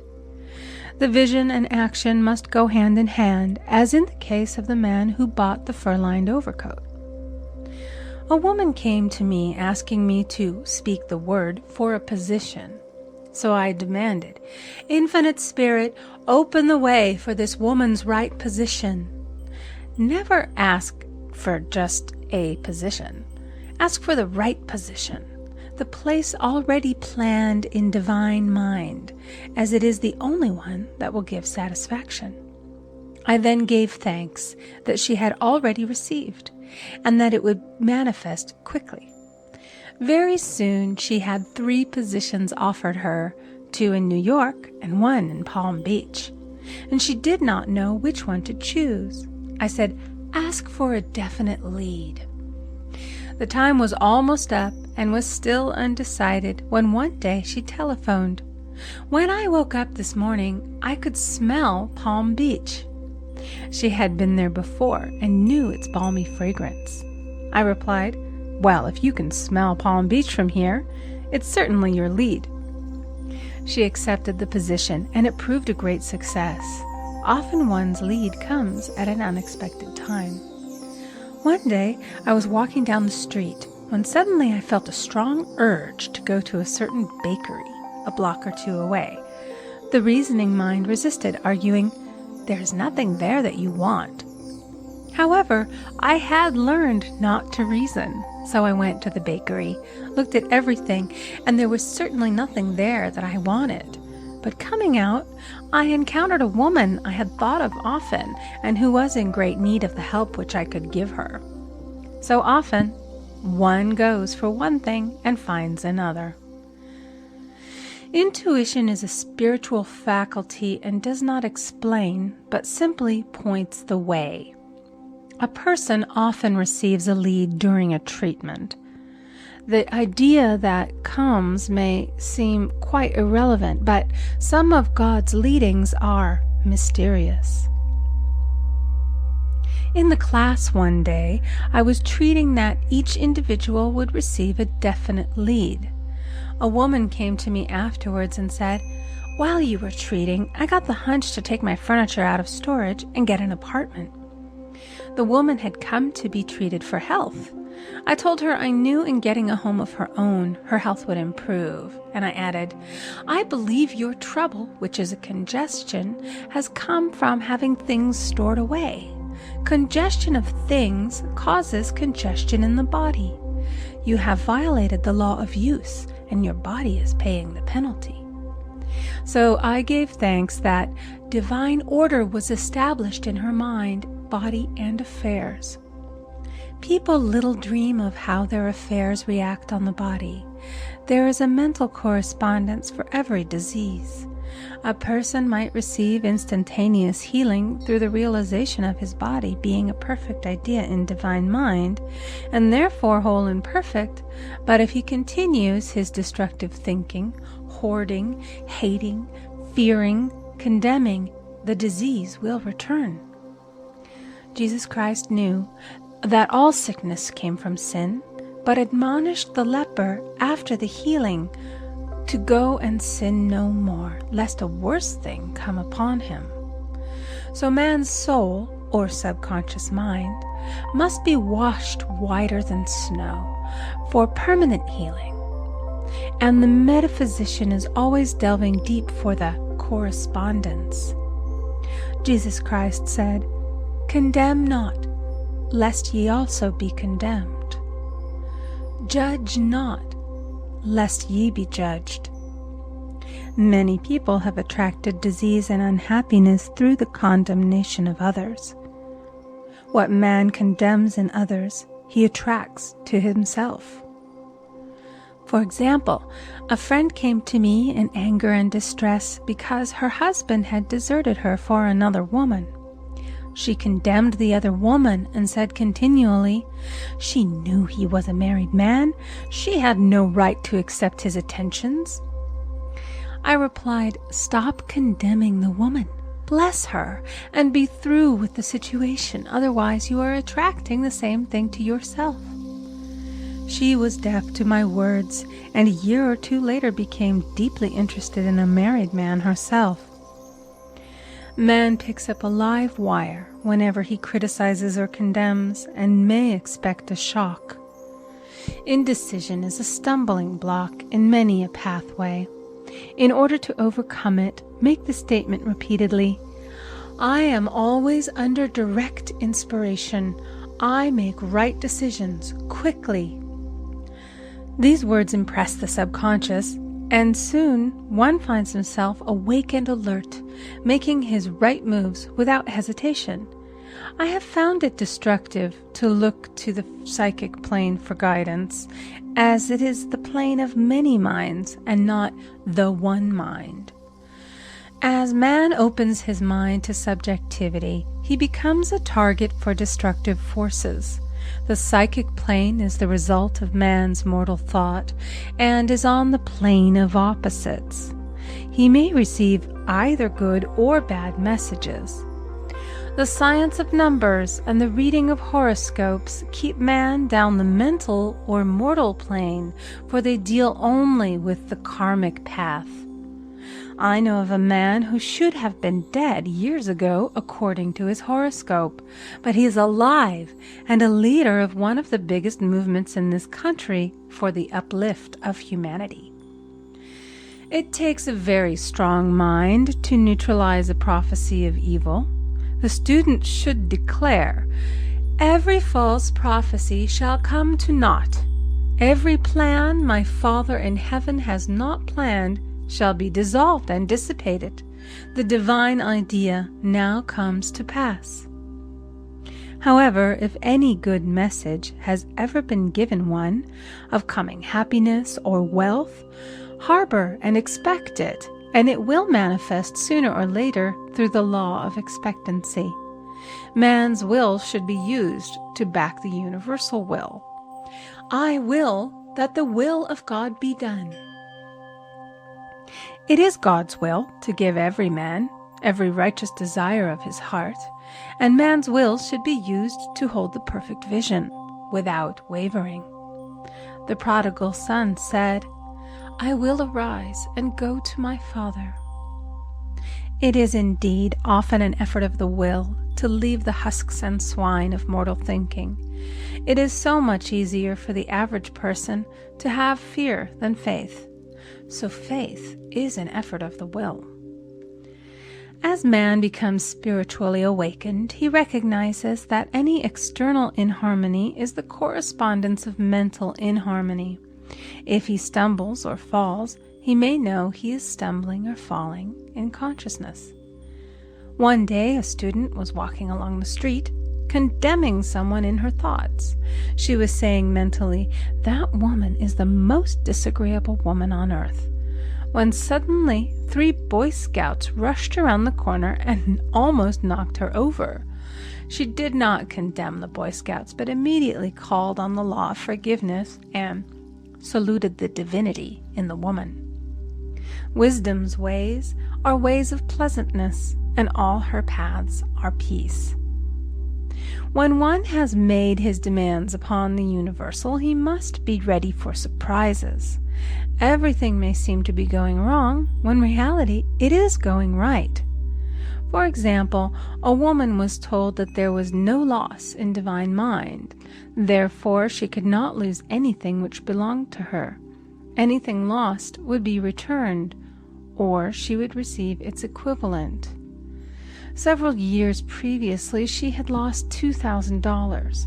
She had loaned the money to a relative during her lifetime, but the relative had died, leaving no mention of it in her will. The woman was resentful and angry, and as she had no written statement of the transaction, she never received the money, so she determined to deny the loss and collect the $2,000 from the Bank of the Universal. She had to begin by forgiving the woman, as resentment and unforgiveness closed the door of this wonderful bank. She made this statement, "I deny loss. There is no loss in divine mind. Therefore, I cannot lose the $2,000 which belong to me by divine right. As one door shuts, another opens." She was living in an apartment house which was for sale, and in the lease was a clause stating that if the house was sold, the tenants would be required to move out within 90 days. Suddenly, the landlord broke the leases and raised the rent. Again, injustice was on her pathway, but this time she was undisturbed. She blessed the landlord and said, "As the rent has been raised, it means that I'll be that much richer, for God is my supply." The new leases were made out for the advanced rent, but by some divine mistake, the 90-day clause had been forgotten. Soon after, the landlord had an opportunity to sell the house. On account of the mistake in the new leases, the tenants held possession for another year. The agent offered each tenant $200 if he would vacate. Several families moved. 3 remained, including the woman. A month or 2 passed, and the agent again appeared. This time he said to the woman, "Will you break your lease for the sum of $1,500? It flashed upon her, here comes the $2,000. She remembered having said to friends in the house, "We will all act together if anything more is said about leaving." So her lead was to consult her friends. These friends said, "Well, if they have offered you $1,500, they will certainly give $2,000. So she received a check for $2,000 for giving up the apartment. It was certainly a remarkable working of the law, and the apparent injustice was merely an opening for the way for her demonstration. It proved that there is no loss, and when man takes his spiritual stand, he collects all that is his from this great reservoir of good. "I will restore to you the years the locusts have eaten." The locusts are the doubts, fears, resentments, and regrets of mortal thinking. These adverse thoughts alone rob man, for no man gives to himself but himself, and no man takes away from himself but himself. Man is here to prove God and to bear witness to the truth. And he can only prove God by bringing plenty out of lack and justice out of injustice. "Prove me now herewith, saith the Lord of hosts, if I will not open you the windows of heaven and pour out a blessing, that there shall be not room enough to receive it." End of chapter 8. Recording by Amy Conger.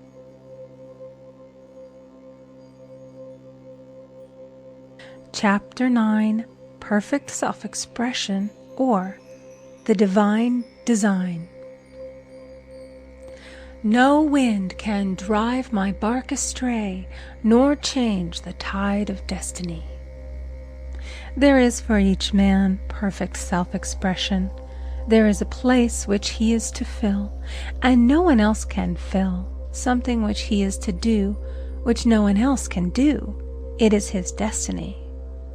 This achievement is held, a perfect idea in divine mind, awaiting man's recognition.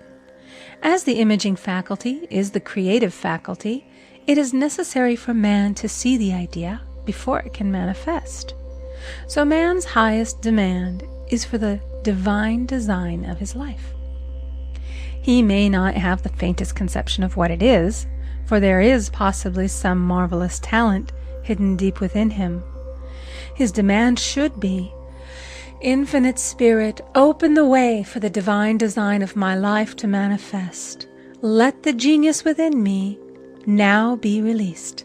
Let me see clearly the perfect plan." The perfect plan includes health, wealth, love, and perfect self-expression. This is the square of life, which brings perfect happiness. When one has made this demand, he may find great changes taking place in his life, for nearly every man has wandered far from the divine design.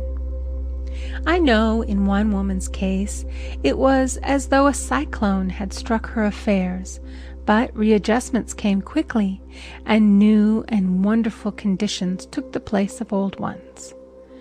Perfect self-expression will never be labor, but of such absorbing interest that it will seem almost like play. The student knows also, as man comes into the world financed by God, the supply needed for his perfect self-expression will be at hand.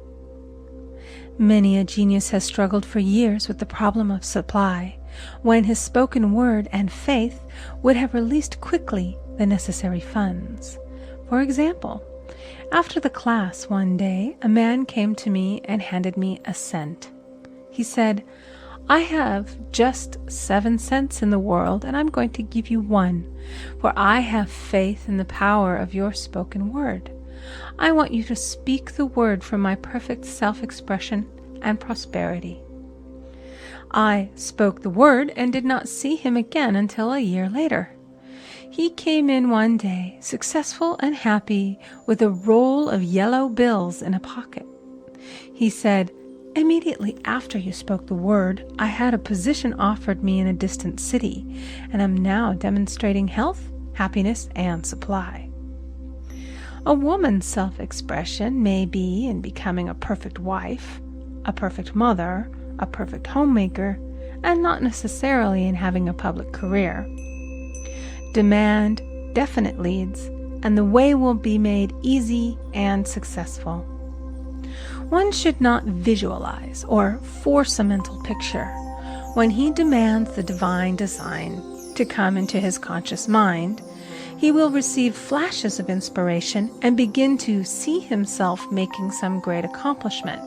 This is the picture or idea he must hold without wavering. The thing man seeks is seeking him. The telephone was seeking Bell. Parents should never force careers and professions upon their children. With a knowledge of spiritual truth, the divine plan could be spoken for early in childhood or prenatally. A prenatal treatment should be, let the God in this child have perfect self-expression. Let the divine design of his mind, body, and affairs be made manifest throughout his life, throughout eternity. God's will be done, not man's. God's pattern, not man's pattern, is the command we find running through all the scriptures, and the Bible is a book dealing with the science of the mind. It is a book telling man how to release his soul or subconscious mind from bondage. The battles described are pictures of man waging war against mortal thoughts. A man's foes shall be they of his own household. Every man is Jehoshaphat, and every man is David, who slays Goliath, mortal thinking, with the little white stone, faith. So man must be careful that he is not the wicked and slothful servant who buried his talent. There is a terrible penalty to be paid for not using one's ability. Often, fear stands between man and his perfect self-expression. Stage fright has hampered many a genius. This may be overcome by the spoken word or treatment. The individual then loses all self-consciousness and feels simply that he is a channel for infinite intelligence to express itself through. He is under direct inspiration, fearless and confident, for he feels that it is the Father within who does the work. A young boy came often to my class with his mother. He asked me to speak the word for his coming examinations at school. I told him to make the statement, "I am one with infinite intelligence. I know everything I should know on this subject." He had an excellent knowledge of history, but was not sure of his arithmetic. I saw him afterwards, and he said, "I spoke the word for my arithmetic and passed with the highest honors, but I thought I could depend upon myself for history and got a very poor mark." Man often receives a setback when he is too sure of himself, which means he is trusting to his personality and not the Father within. Another of my students gave me an example of this. She took an extended trip abroad one summer, visiting many countries where she was ignorant of the languages. She was calling for guidance and protection every minute, and her affairs went smoothly and miraculously. Her luggage was never delayed nor lost. Accommodations were always ready for her at the best hotels, and she had perfect service wherever she went. She returned to New York. Knowing the language, she felt God was no longer necessary, so looked after her affairs in an ordinary manner. Everything went wrong. Her trunks delayed, amid inharmony and confusion. The student must form the habit of practicing the presence of God every minute. In all thy ways acknowledge him. Nothing is too small or too great.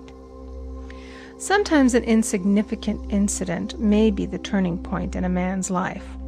Robert Fulton, watching some boiling water simmering in a tea kettle, saw a steamboat.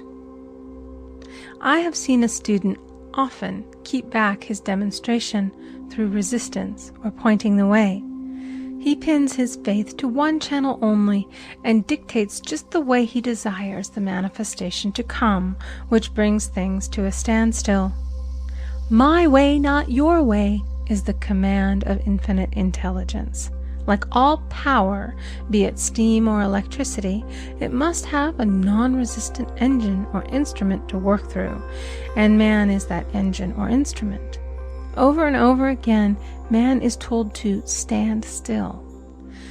O Judah, fear not, but tomorrow go out against them, for the Lord will be with you. You shall not need to fight this battle.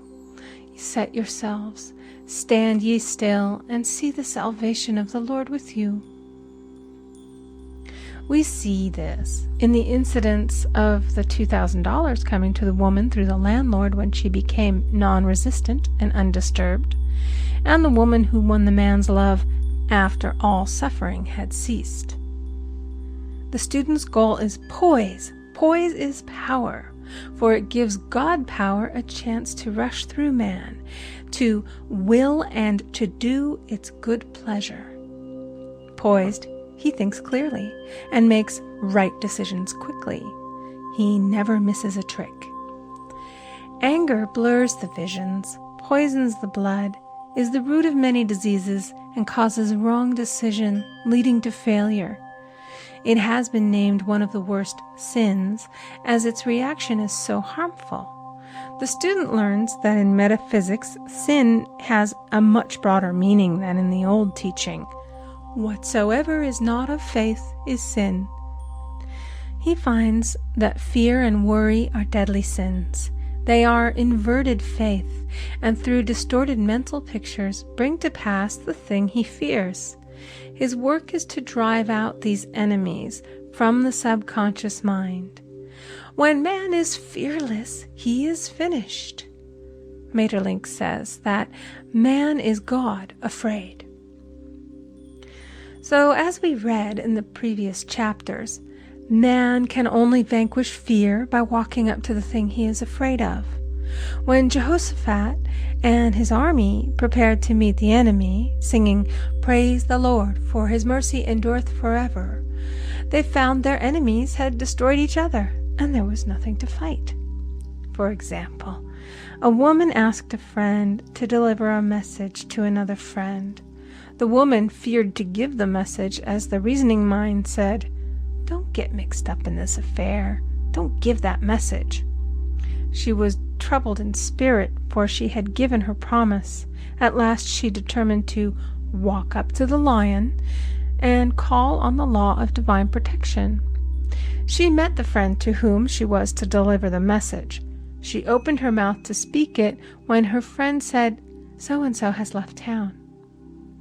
This made it unnecessary to give the message, as the situation depended upon the person being in town. As she was willing to do it, she was not obliged to. As she did not fear, the situation vanished. The student often delays his demonstration through a belief in incompletion. He should make this statement: "In divine mind there is only completion. Therefore my demonstration is completed. My perfect word, my perfect home, my perfect health." Whatever he demands are perfect ideas registered in divine mind and must manifest under grace in a perfect way. He gives thanks he has already received on the invisible and makes active preparation for receiving on the visible. One of my students was in need of a financial demonstration. She came to me and asked why it was not completed.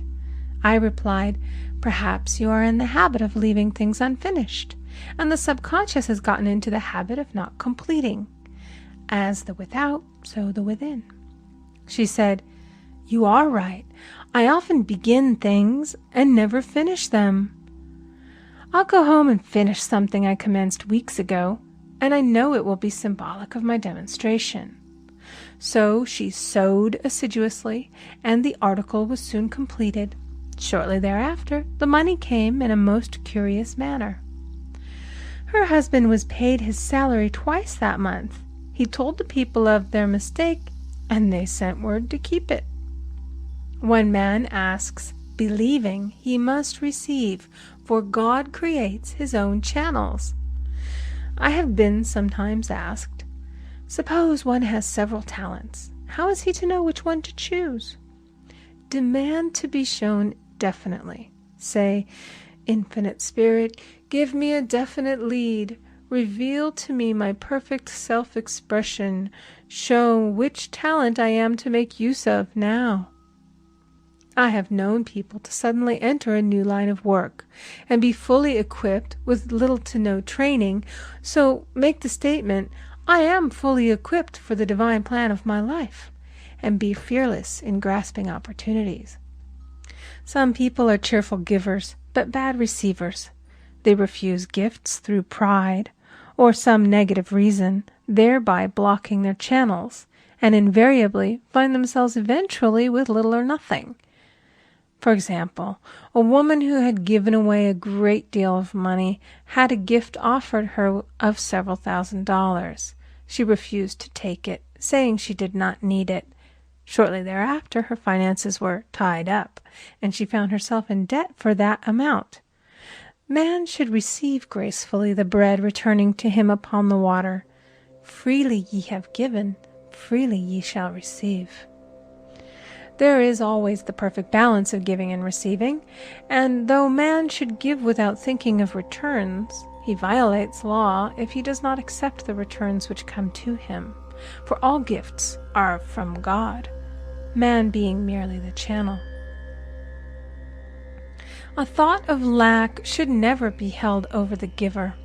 For example, when the man gave me 1 cent, I did not say, "Poor man, he cannot afford to give me that." I saw him rich and prosperous with his supply pouring in. It was this thought which brought it.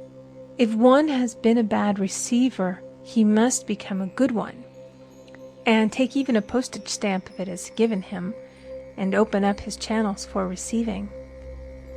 The Lord loveth a cheerful receiver as well as a cheerful giver. I have often been asked why one man is born rich and healthy and another poor and sick. Where there is an effect, there is always a cause. There is no such thing as chance. This question is answered through the law of reincarnation. Man goes through many births and deaths until he knows the truth which sets him free.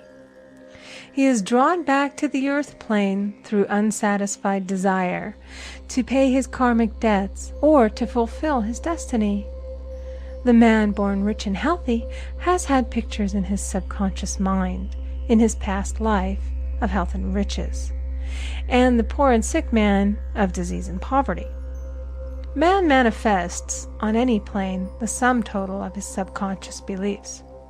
However, birth and death are man-made laws, for the wages of sin is death.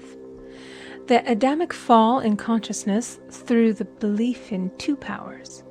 The real man, spiritual man, is birthless and deathless. He was never born and has never died. As he was in the beginning, he is now and shall ever be. So through the truth, man is set free from the law of karma, sin, and death, and manifests the man made in his image and likeness. Man's freedom comes through fulfilling his destiny, bringing into manifestation the divine design of his life. His Lord will say unto him, "Well done, thou good and faithful servant. Thou hast been faithful over a few things. I will make thee ruler over many things," death itself. "Enter thou into the joy of thy Lord, eternal life."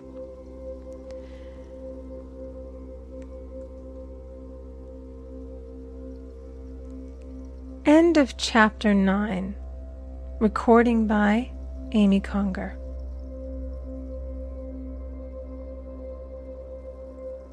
Chapter 10. Denials and Affirmations. Thou shalt also decree a thing, and it shall be established unto thee.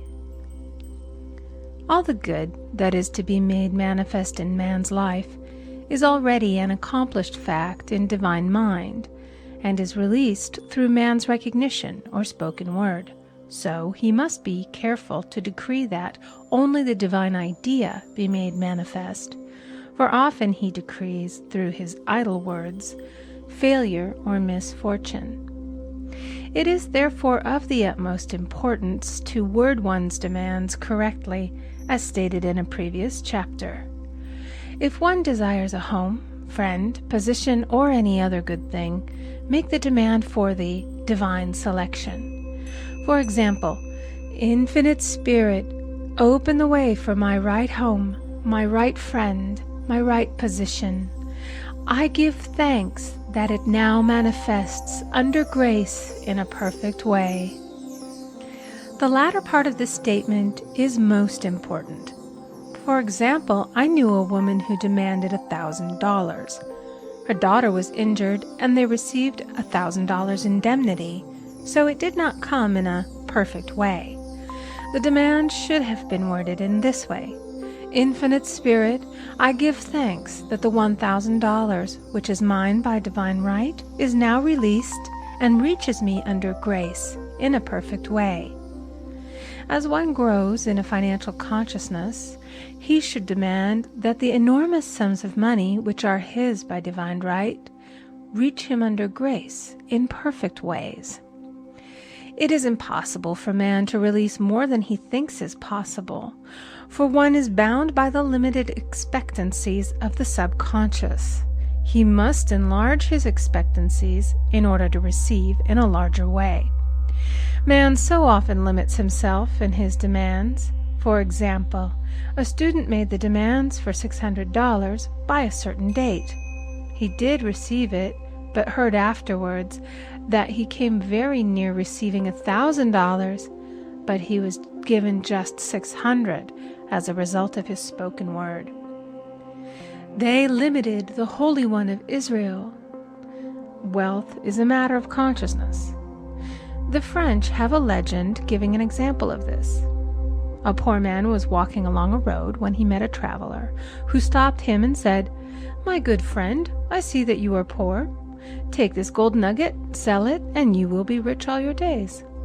The man was overjoyed at his good fortune and took the nugget home. He immediately found work and became so prosperous that he did not sell the nugget. Years passed, and he became a very rich man. One day he met a poor man on the road.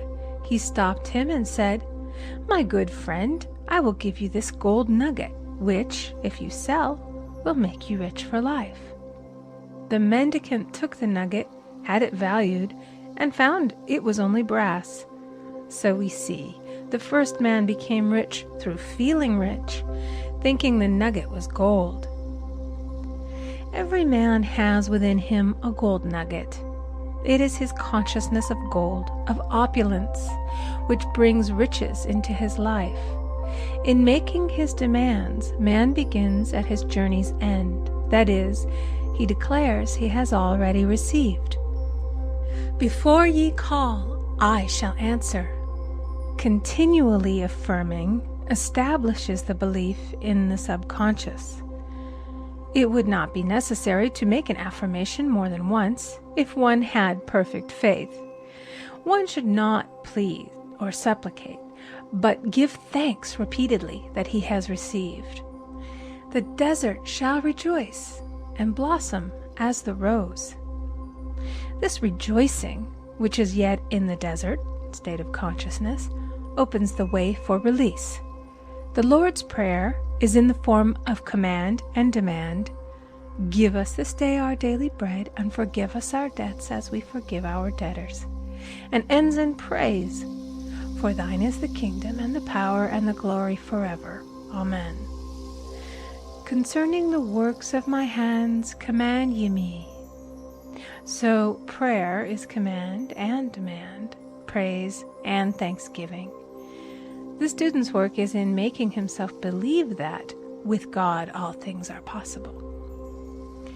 This is easy enough to state in the abstract, but a little more difficult when confronted with a problem.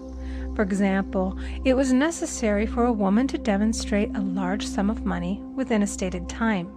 She knew she must do something to get a realization, for realization is manifestation, and she demanded a lead.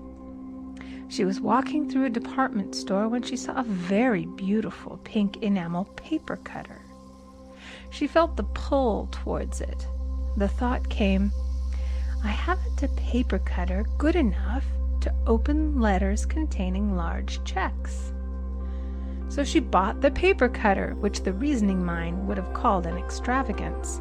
When she held it in her hand, she had a flash of a picture of herself opening an envelope containing a large check, and within a few weeks she received the money. The pink paper cutter was her bridge of active faith. Many stories are told of the power of the subconscious when directed in faith. For example, a man was spending the night in a farmhouse. The windows of the room had been nailed down, and in the middle of the night he felt suffocated and made his way in the dark to the window. He could not open it, so he smashed the pane with his fist, drew in draughts of fine fresh air, and had a wonderful night's sleep. The next morning he found he had smashed the glass of a bookcase, and the window had remained closed during the whole night. He had supplied himself with oxygen simply by his thought of oxygen. When a student starts out to demonstrate, he should never turn back. Let not that man who wavers think that he shall receive anything of the Lord. A student once made this wonderful statement. When I ask the Father for anything, I put my foot down and I say, Father, I'll take nothing less than I've asked for, but more. So man should never compromise. Having done all, stand. This is sometimes the most difficult time of demonstrating. The temptation comes to give up, to turn back, to compromise. He also serves who only stands and waits. Demonstrations often come at the 11th hour because man then lets go, that is, stops reasoning, and infinite intelligence has a chance to work. Man's dreary desires are answered drearily, and his impatient desires long delayed or violently fulfilled. For example, a woman asked me why it was she was constantly losing or breaking her glasses. We found she often said to herself and others with vexation, I wish I could get rid of my glasses. So her impatient desire was violently fulfilled. What she should have demanded was perfect eyesight, but what she registered in the subconscious was simply the impatient desire to be rid of her glasses, so they were continually being broken or lost. Two attitudes of mind cause loss.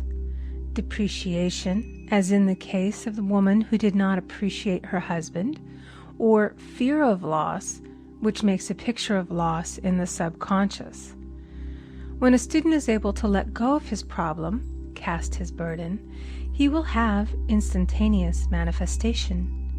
For example, a woman was out during a very stormy day, and her umbrella was blown inside out. She was about to make a call on some people whom she had never met, and she did not wish to make her first appearance with a dilapidated umbrella. She could not throw it away, as it did not belong to her. So in desperation she exclaimed, "Oh God, you take charge of this umbrella. I don't know what to do." A moment later, a voice behind her said, "Lady, do you want your umbrella mended?" There stood an umbrella mender. She replied, "Indeed I do."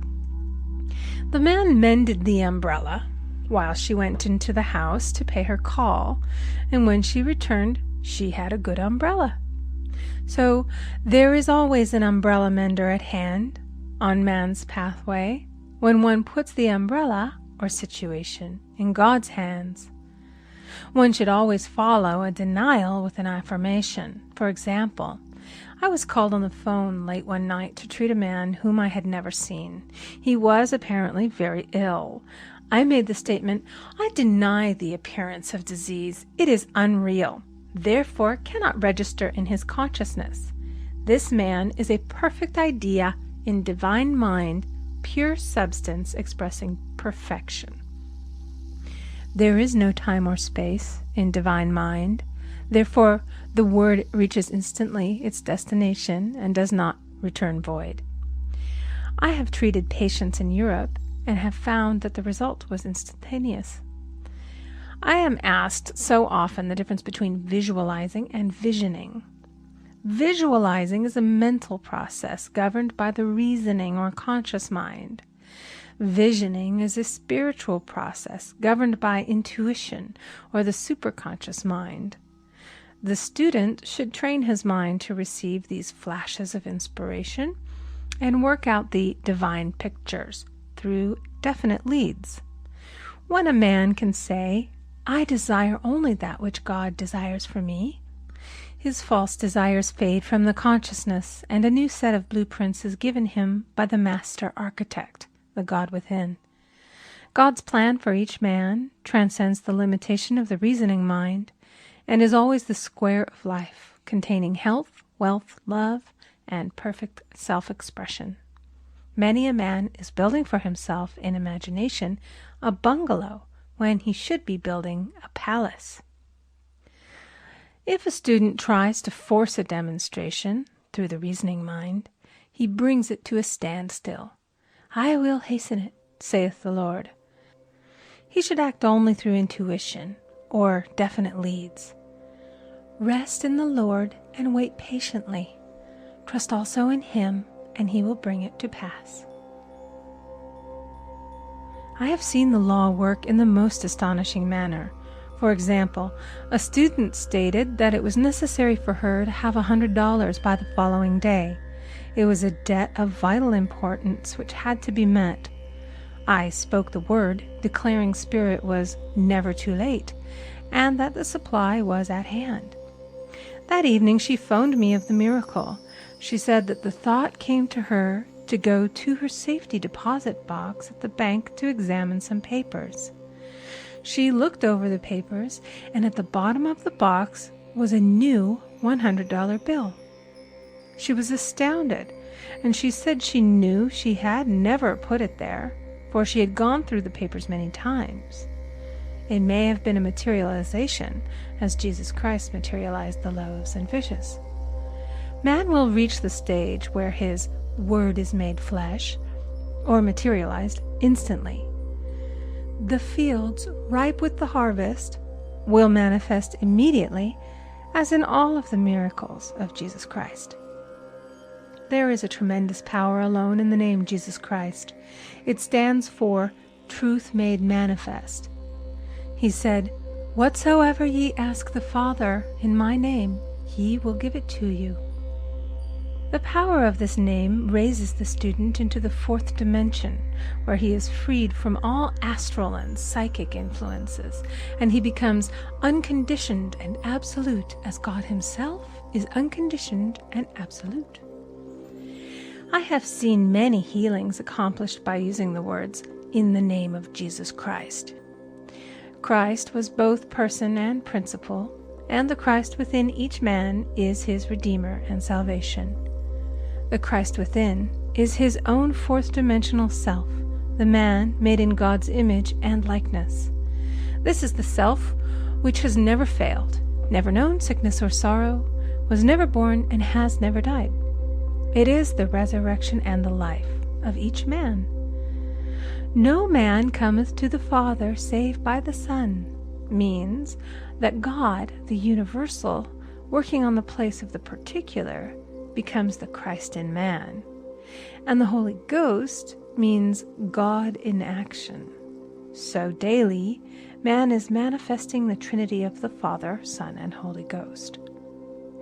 Man should make an art of thinking. The master thinker is an artist and is careful to paint only the divine designs upon the canvas of his mind, and he paints these pictures with masterly strokes of power and decision, having perfect faith that there is no power to mar their perfection, and that they shall manifest in his life the ideal made real. All power is given man through right thinking, to bring his heaven upon his earth, and this is the goal of the game of life. The simple rules are fearless faith, non-resistance, and love. May each reader be now freed from that thing which has held him in bondage through the ages, standing between him and his own, and know the truth which makes him free. Free to fulfill his destiny, to bring into manifestation the divine design of his life, health, wealth, love, and perfect self-expression. Be ye transformed by the renewing of your mind. End of chapter 10. Recording by Amy Conger.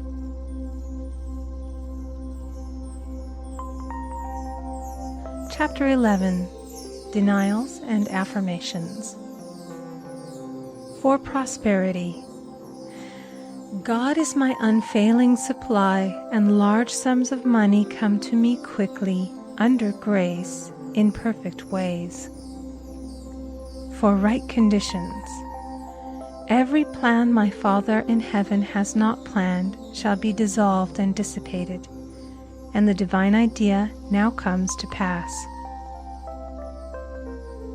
For right conditions. Only that which is true of God is true of me, for I and the Father are one. For faith. As I am one with God, I am one with my good, for God is both the giver and the gift. I cannot separate the giver from the gift. For right conditions. Divine love now dissolves and dissipates every wrong condition in my mind, body, and affairs.